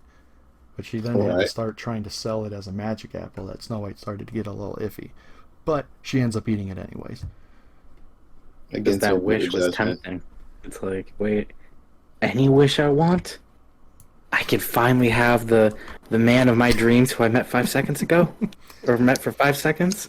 I'll be honest though, I can't give Snow White too much slack on that because somebody who's been relatively sheltered to a pretty like subpar life, it's easy to believe and be desperate enough to cling on to something like that. Yeah. It is definitely, I think is it called Stockholm Syndrome? No. Or am I mixing Stockholm that with a syndrome is when you different fall type in of thing? love with your kidnapper. Okay, so then I am mixing up something else. So that's valid. Just a product of being a very sheltered person who doesn't know the world is essentially what I'm trying to say. She's a very good example of that. So now we're back to the dwarves, and Sleepy just casually says maybe the evil queen's got Snow White. And they all jump on his theory and go into overdrive to get back to the cottage. And then Grumpy is the first to jump on a deer and lead everyone back. And that poor turtle, he just got to where the dwarves were, and they're all running in the other direction again. True. I mean, I find it kind of cool that they were like Grumpy, the one who is the most least trusting, the last to be like, okay, I'm okay with her, is the first one to jump to the charge. That's cool. The animation of the race back to the cottage was pretty darn good. Like, I just keep on saying that over and over again. Won't stop being true. And Snow White falls for the bit of the magic apple, and she just bites it. And goes, oh, I feel strange. I wonder why, dude. Which is a very good scene as well. Like the animation and everything like that. The darkness. The second you hear her. I don't remember if they played the apple crunch or not. I don't think they did. Or I didn't They were hear just that. like, oh, she took a bite. Oh yeah, they didn't, because I was upset about that. I was like, what? No apple crunch? Are you serious? I was kind of mad about it. So conveniently, it starts thunderstorming at that exact moment, and the dwarves show up. The witch runs off, and they give chase. The way the witch runs through the forest is so funny to me for some reason. I mean, she's an old lady. She's trying her best. Oh, yeah, the animation on that was so freaking because it was so fluid. Yeah. And she decides, I'm going to scale this mountain to get away from them. And the dwarves do the same. She reaches a cliff, starts to panic, obviously, because she has nowhere to go. But then she notices that there's this giant boulder. And so she tries to loosen it with a giant stick to crush all the dwarves. But she gets her ass struck by lightning, and she falls to her death. Making her the first of very many Disney villains to fall to their death. And then this... Oh, sorry, go on. To signify her death, we get a shot of two vultures circling where she fell. Which is cool. My homies Now- from the Jungle Book. The whole scene from the apple part is like, I don't know. I think it's just good because the thunderstorm coming in is a good symbolization. Is again, Snow White being the cheerful, happy, sunshiny person, no longer in the world. So the sun has gone away essentially out of people who cared about his lives.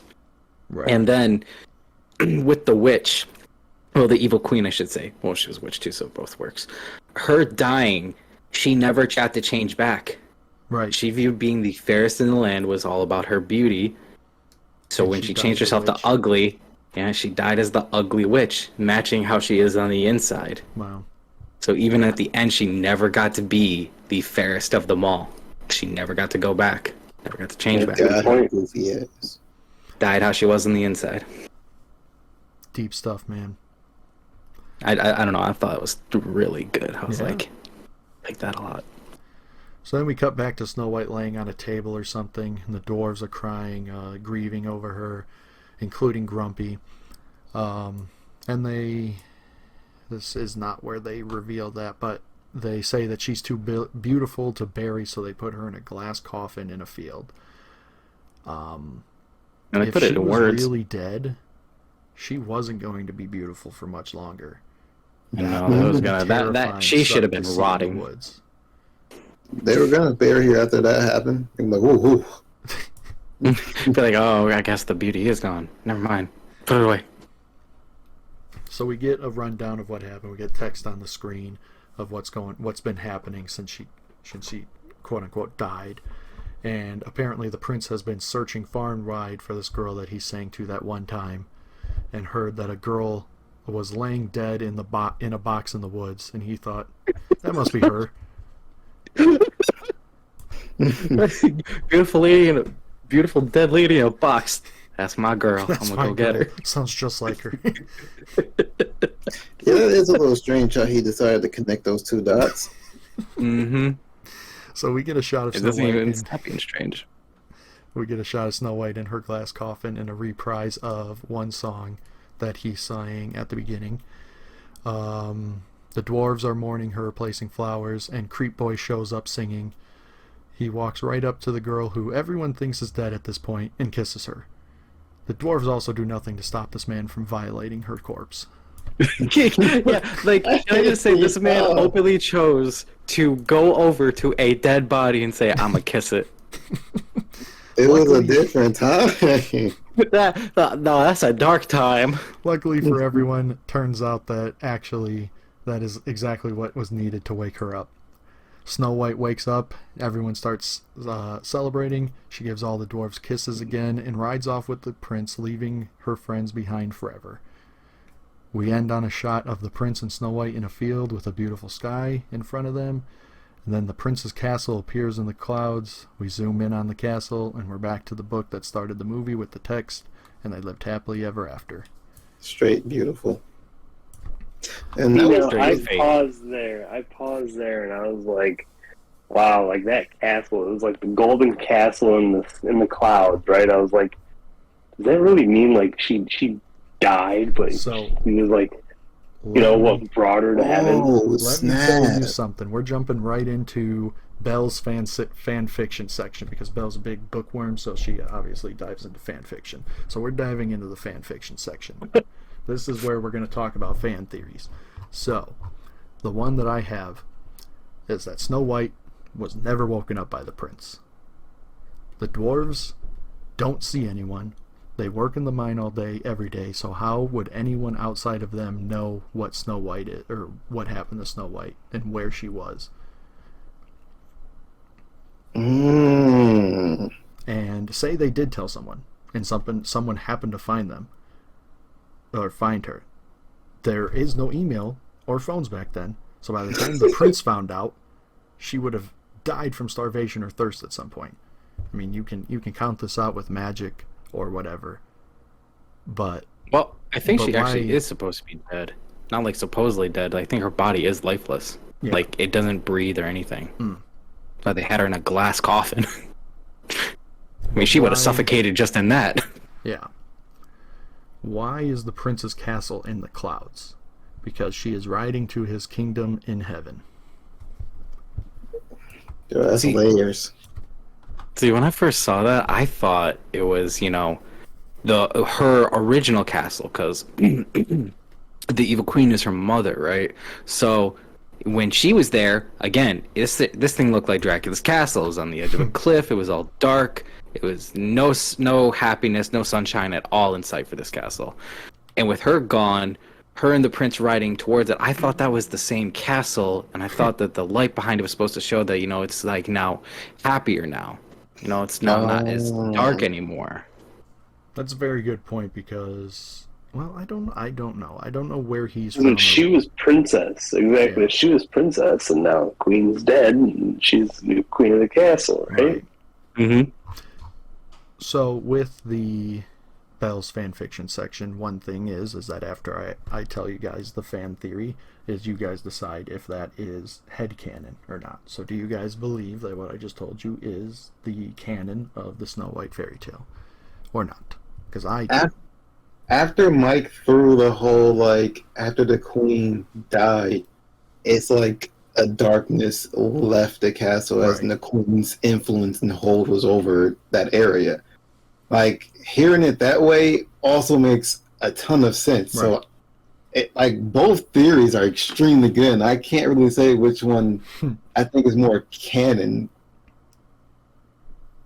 I would say, in the terms of a fantasy movie of witchcraft and things like that, I would believe not in the fan theory. Right. But in the terms of a realistic point of view, the fan theory makes more sense. Because realistically, you are not in love with this man. You do not know this man. You don't even know his name. He don't even got a name. Yeah, he does He ain't got not. a He's name. the prince. That's it.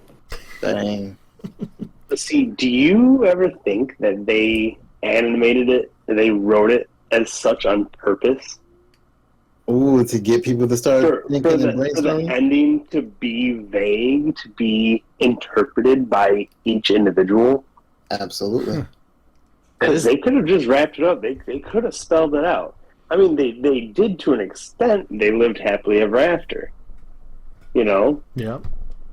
But Happy did ever they after could be think when anything. they were animating the castle in the clouds, the golden castle, like you said, Mike, is it the cloud, the darkness lifting, or it just goes to interpretation? You know, I feel like I feel like it was done purposely.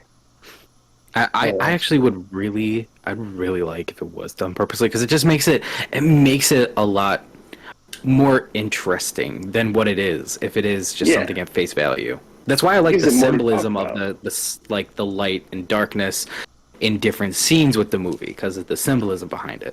So if it isn't just up for interpretation, I like that a lot better. Wow. You guys are fantastic. You are. Okay, so I'm gonna say that as a show we have decided that is not headcanon. So now we're going to jump to joy, sadness, anger, fear, and disgust, favorites, and frustrations. That is our favorite / least favorite segment. And if you get, Mike probably doesn't get this reference because he revealed that he never seen Inside Out. Those are the I got emotions. I got the reference just because you listed off all the emotions, and I've never seen the movie either. I did not over my head. Well, so I'm going to ask you guys all, what was your favorite moment of the movie? Okay, so here I am. My favorite moment of the movie might sound. It was when the witch was brewing her potion, bro. She was going crazy. I thought that was super cool. Wait, which potion? The apple. Okay, not Oh, the not the apple. Sorry, I don't want to make her The old. transformation. The one of the transformation. like That was my favorite scene. wind and thunder. She was barring too. She was spitting bars. Put a beat on the back of that. She'd go crazy in the studio. All right, how about you, Kevin? I'm gonna say the first time we seen the mine, the hi ho, the sparkles, the gems everywhere, the multiple different types of gems, colors, the sparkles, the song, just all of it together, just very well done. Oh yeah, Mike. It was a sight to behold. I love that turtle. And I saw that turtle just jamming with them dishes. I actually kind of like, it was the first time I showed any sign in this movie, because I kind of just watched it, just watching it. Right, so kind of just deadpan. The second I saw the turtle, I was like, "Oh, he's getting down with it. All right, I feel this turtle." So I do love that scene, but on actuality, I guess I'm just gonna say I like the poison apple scene, because I like that dipping I think it's just such a fluid motion of the dip in to the pull out of it dripping off into the deadly skull, into the changing of its color. I'm like, it's a very well animated scene, and it's got like that. It's got a dark atmosphere to it, but then it has like this, even though it's not good, this beautiful looking apple. Yeah. Even though it's not beautiful, it's deadly as crap. I'm going to have to say that Grumpy being the first to jump on the deer to lead all the dwarves back to the cottage, because that's when he 100% comes full circle on liking Snow White. So, Dequan, what is your least favorite moment of the movie? My least favorite moment of the movie. Oh, dude, believe it or not, I don't think I have one. Despite as much crap I give Snow, I don't have a... No, I take that back. My least favorite part of the movie was the ending, actually. The whole, I have kissed you, the revival kiss. I thought that was very cliche. So that would be considered my least favorite. All right, Kevin, what about you?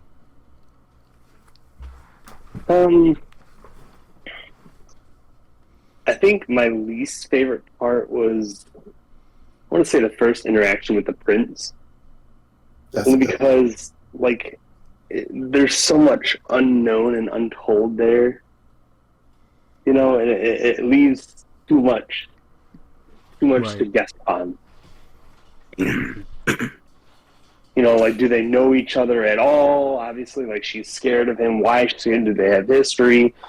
You know, does she just, like, know about him? Is this a complete stranger? You know, like, there's just a lot of unknown in that whole scene. Mhm. And that we never get any kind of closure on. Mikey? I mean, to be honest, I'm kind of in the same boat as both of them because I was just going to say any scene, truthfully, with the prince.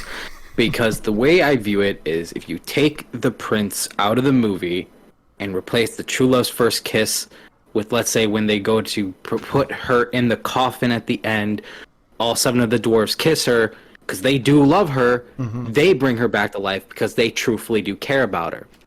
Not in a, oh, it's a romantic kind of way, but in a, you've taken good care of us, we care about you, a genuine love like that. I think like taking the prince out, the movie still stays as Right. what it is.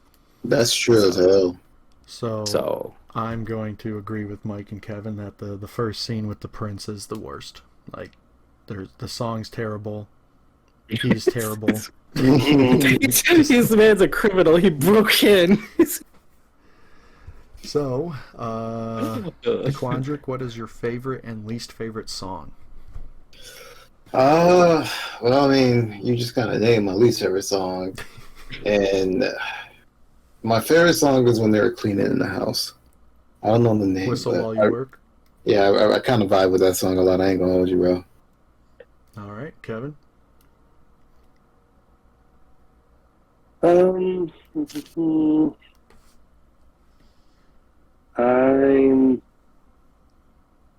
man. Hey, if you don't have a least favorite song, you're allowed to say. Okay, then I'm just gonna go with that. I can't, like, pick, like, I don't know.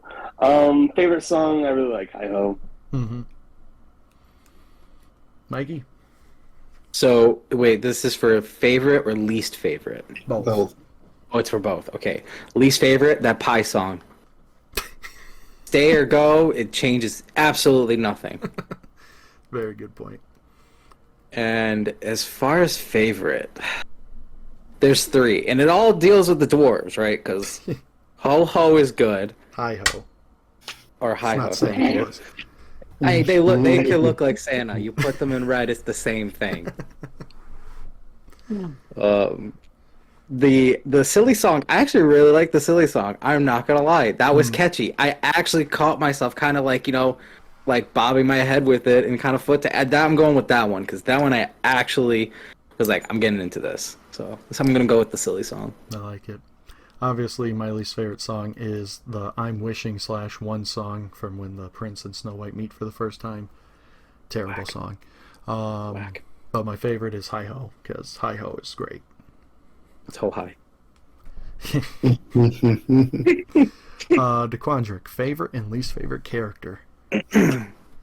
All right, so my favorite character, I mean, it should go without saying, I'm pretty sure you guys know this, but my favorite character is indeed the evil queen.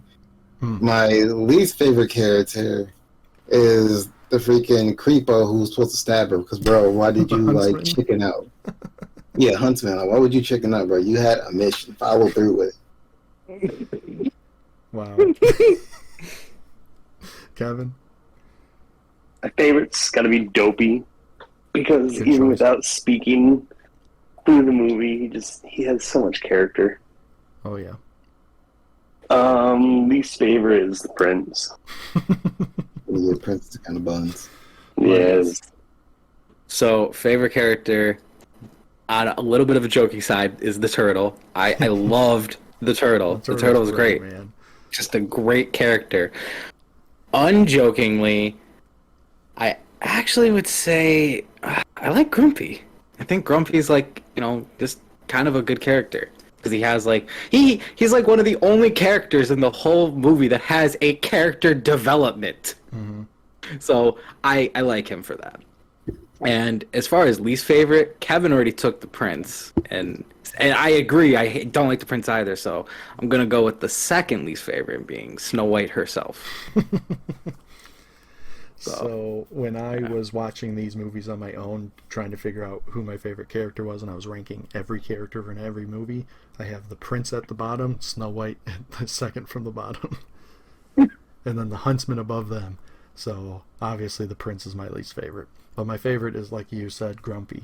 Grumpy had literally the only character arc, and he's funny, and he comes around at the end. So you can't knock him for being sexist because he isn't at the end. He's just, one grumpy, two untrusting. He ain't trusting nobody. Right. Especially one who broke into his house. All right, so this next segment is called Ego's Column. Do you guys know what that is referencing? No, that I don't know. I feel like I know, and I can't. Ego. I know this. I know it. Oh my god. Kevin?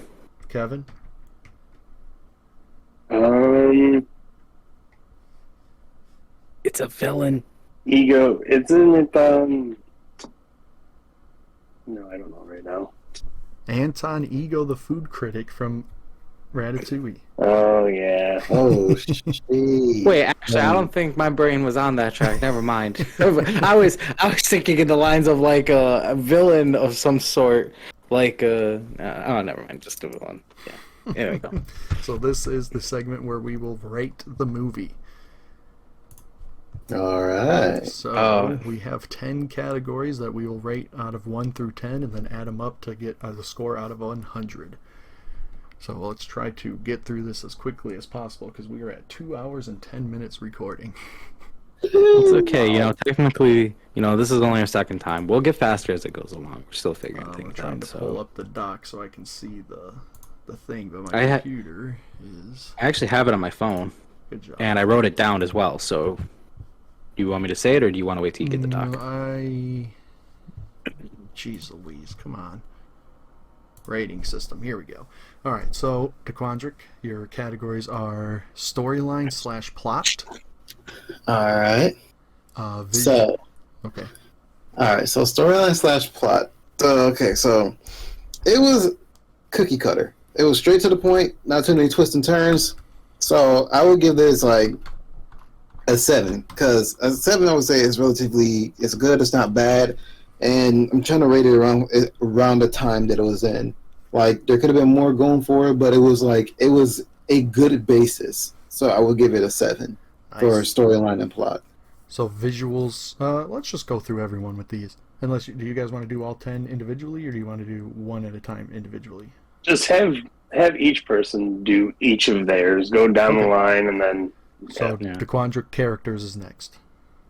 Characters. This is where I would say it is a little difficult for me to actually give this one as well, because, like, as far as characters, I was like, there are some characters that are good, some characters that are bad, obviously. But this is also, I would say, it's a 7, because not rating this off all 7 dwarves, by the way. But I would say it's a 7 because some of the dwarves are relatively they're just there, and while others stand out big time. And like Snow White as a character, I would say that she's a tiny dog. Holy crap! Hey, relax, buddy, relax.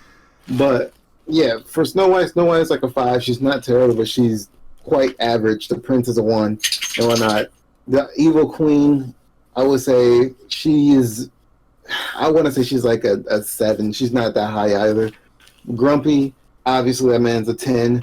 Dopey, a 10. Like it's like, so I would give characters a 7. So number 3 is visuals / animation. Visual and animation, that's a 10. That's an absolute 10. They knocked it out of the park for their first attempt at this, and even to this day it still holds up. Like you can see every key frame of animation. It's amazing. Number 4 is music / soundtrack. music slash soundtrack. So for me, this is a bad one for me to rate because I I woke up and watched this, so my brain was not collecting every music and soundtrack.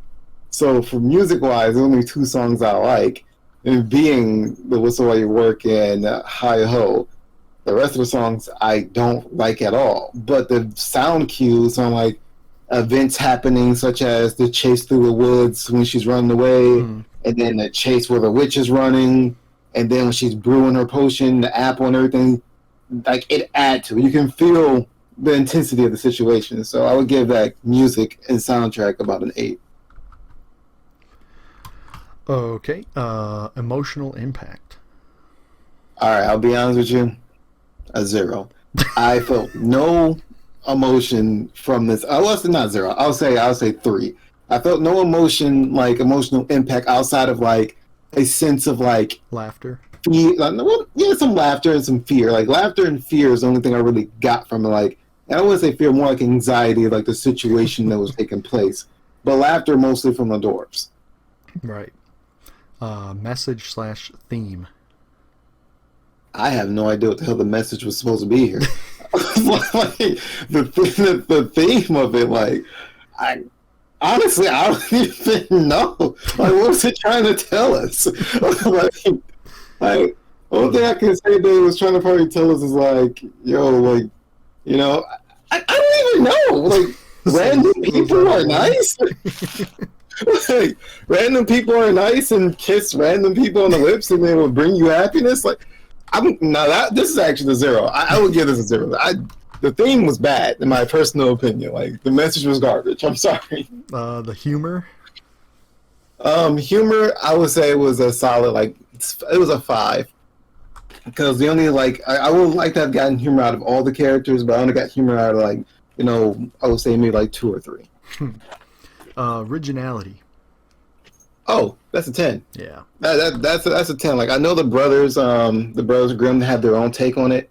Well, the original take on it, but Walt did his own different take on it, and it had some similarities and like aspects from the original story, such as characters, you know, like characters and like that location. As far as the plot, it was a good portion of different to be more original and stand on its own 2 feet, which, as you can see to this day, it's kind of a pioneer. Mm-hmm. Cultural relevance. So how will the movie portrays the culture and its based? I mean, that's what that says, but the way I take it is how the impact on culture. That's how I would do it. I have to give it a 10 because it quite literally pioneered Right. movies, animation, music. Like, it's a 10. Like, it helped build an industry and better the industry. Yeah. Overall enjoyment. My overall enjoyment is like a 5. I didn't love it. I didn't hate it as much as I originally thought I would, but it's still getting a 5 from me. So your final score was a 65 out of 100. Mm-hmm. Mr. Kevin, you're up. Do you want the same spiel as Tequandrick, or do you know what you're doing? I get what I'm doing. I'll just go through each one and kind of give a number. I'm not going to defend one way or another much. I'm just going to kind of hot take it right off the rip. Just kind of gut check it style. Let's do storyline and plot. I'm going to give it a 5. Okay. Characters, I'm going to give it a 6. Visuals, animation, that is a 10. Music soundtrack, we're going to go with an 8. Emotional impact of 4. Message and theme, we're going to go with a 3. Humor's a 7. Originality is a 10. Cultural relevance is a 10. Overall enjoyment, I'm going to go with a 6.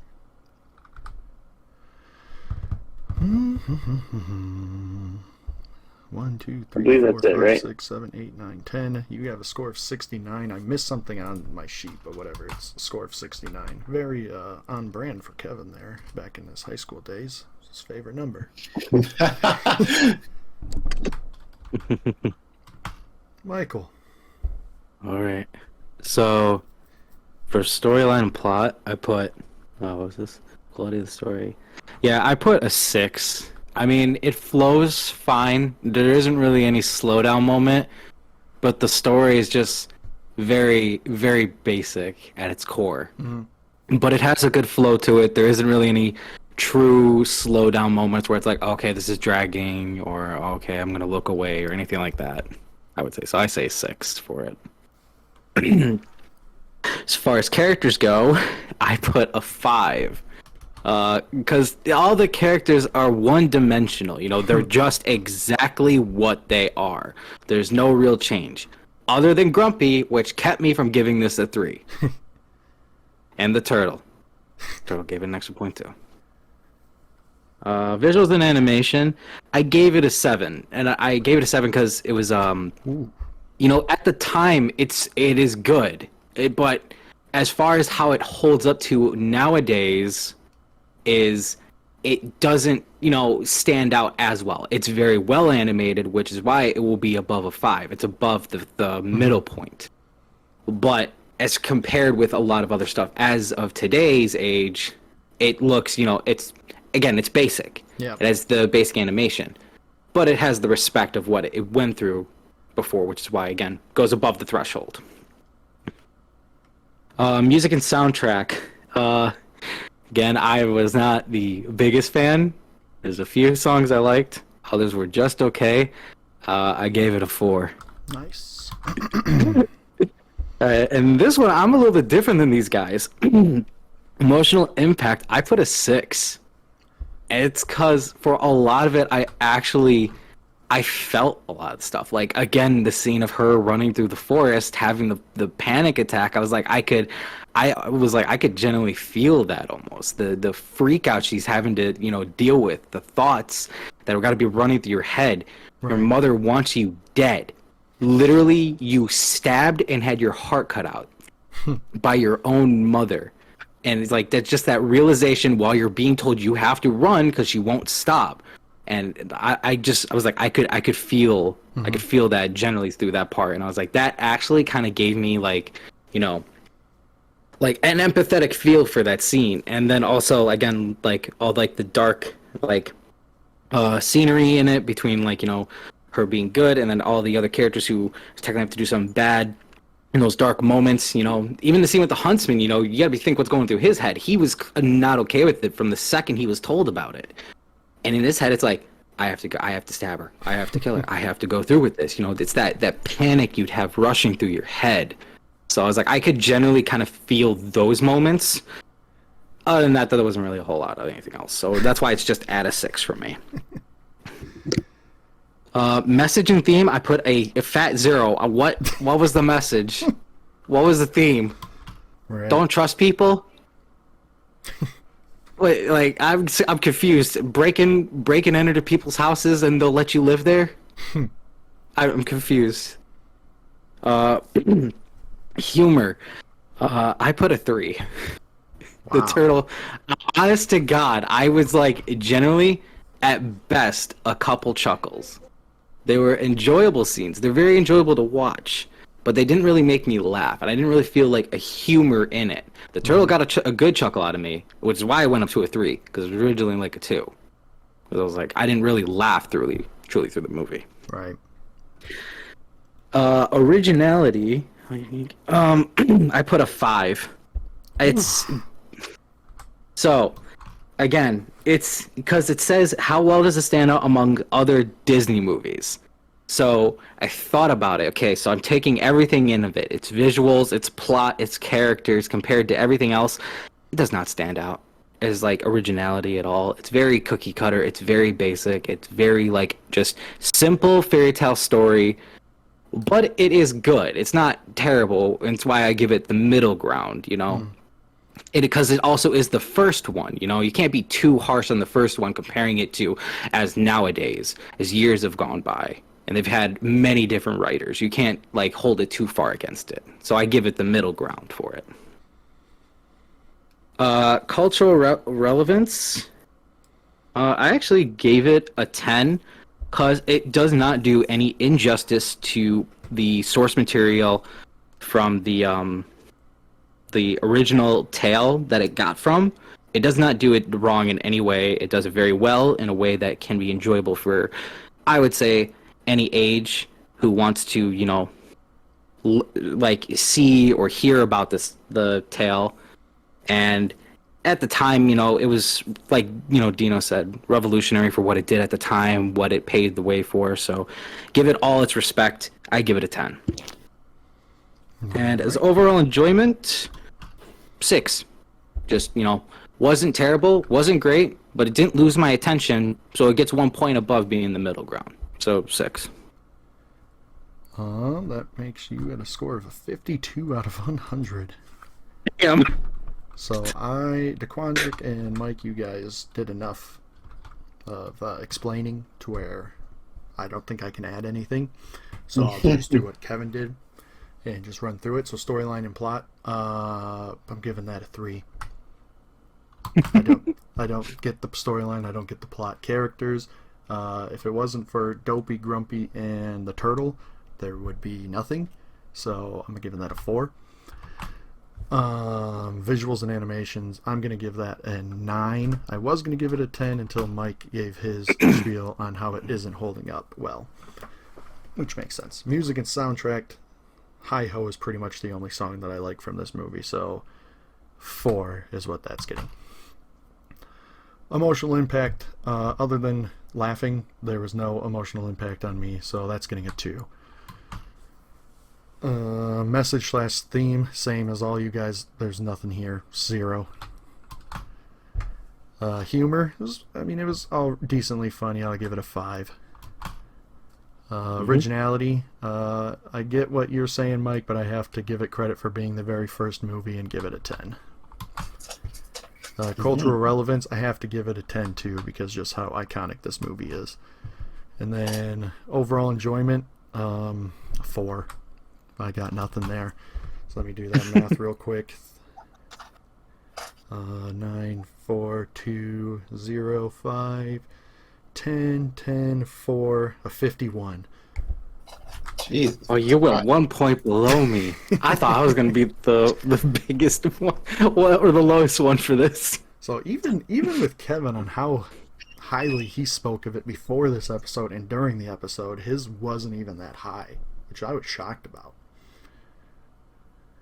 I'm not too shocked. It's still a great Disney movie. I mean, you got to give it credit for what it is and what it has been and the way that it shaped the world, really. So an average score of 59.25 is what we gave it. What was it? 59.25. 59.2. So that is a big fat D. So the next segment is Genie's Inbox Extravaganza, where he will go through and make all your wishes come true with us answering any questions you have, but we don't have any fans yet, so there is nothing except for one email, and it is from a strapping young man named Joey. Said, I have listened to your podcast 6 times already, and it just dropped today. I have a question for you. I lost it. Oh, here it is. What's the best piece of Disney merch that you own, DeQuandrick? The best piece of Disney merch I own? Damn. Do I own any Disney merch? I'm going to be honest.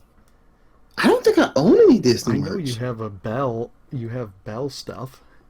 Oh, I mean, see, I was thinking merch. I was thinking of stuff that I'll wear. Yeah, I do have a Belle. I forgot what they call it. It's a standee, and I also have a Belle figurine. But it's not it's similar to a Funko Pop, but it's not a Funko Pop. Yeah, I have those 2 things. Cool. One of those cute desk thingies. Yep. I got a close tie. First, the tie being between my pin collection Oh, and nice. my collection of film reel cells. Oh, that's pretty Ooh. cool. Yeah. Mike?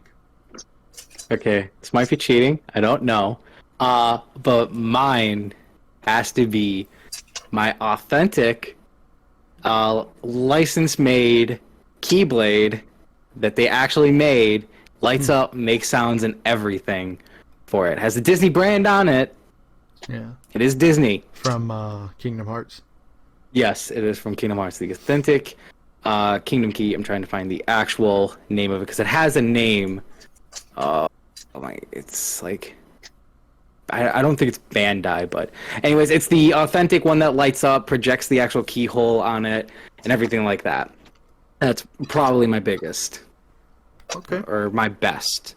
So if we're talking, like Kevin said, his pin collection, obviously then my answer is my Funko Pop collection. I have nearing 100 Disney Funko Pops. But if I want to be specific, it is my Powerline Funko Pop or my Steamboat Willie Mickey ears that I got when I went to Disney World. I saw the Powerline one. I thought that was really cool. It is very cool. I was just because they had released one years ago, and he's worth like $60. And I told my wife, I said, because there's a pop store locally around here, and I said, if they ever get him, I'm buying him no matter what. And then the next day, Funko announced that they were releasing another version of him, and I was like, but even better, get him for $12. So that is the show. Sorry to interrupt, but we failed to mention what movie was going to be next. We will be watching Pinocchio, as it is the next movie released by Disney Animation Studios. And as a disclaimer, we did come up with a new format to make the episode shorter moving forward, and Mike and I actually enjoy Pinocchio. Well, I can't really speak for Mike. I enjoy Pinocchio, so I know I will be nicer to Pinocchio than I was Snow White. So please don't let our hatred for this movie deter you from the podcast. Back to it. We made it.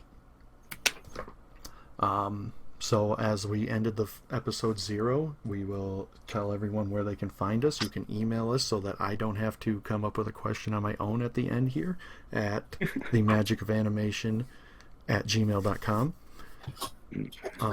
Or you can come and follow us on Instagram or TikTok TikTok is at _magic_of_animation. Instagram is _magic_of_animation_pod.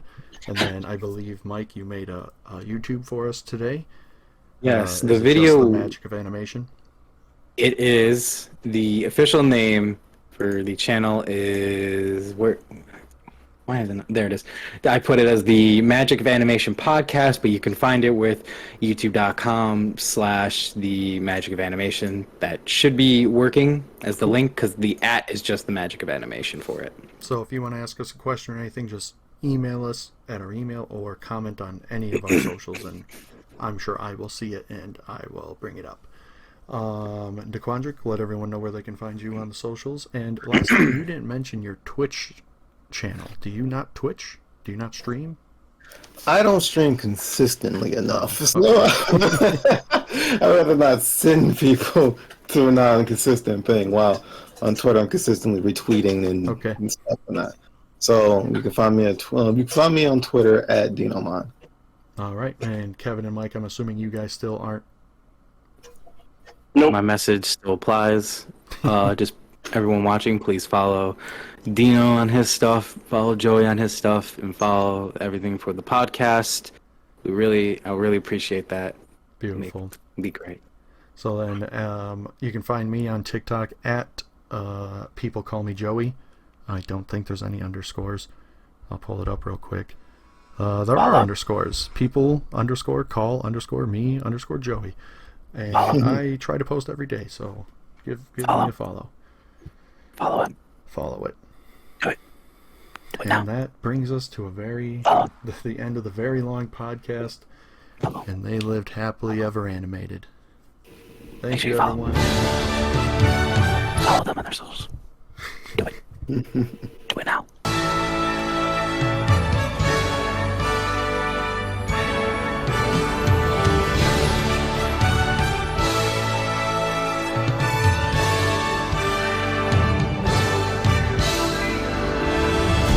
That's just an audio because I've been recording for 30 minutes now.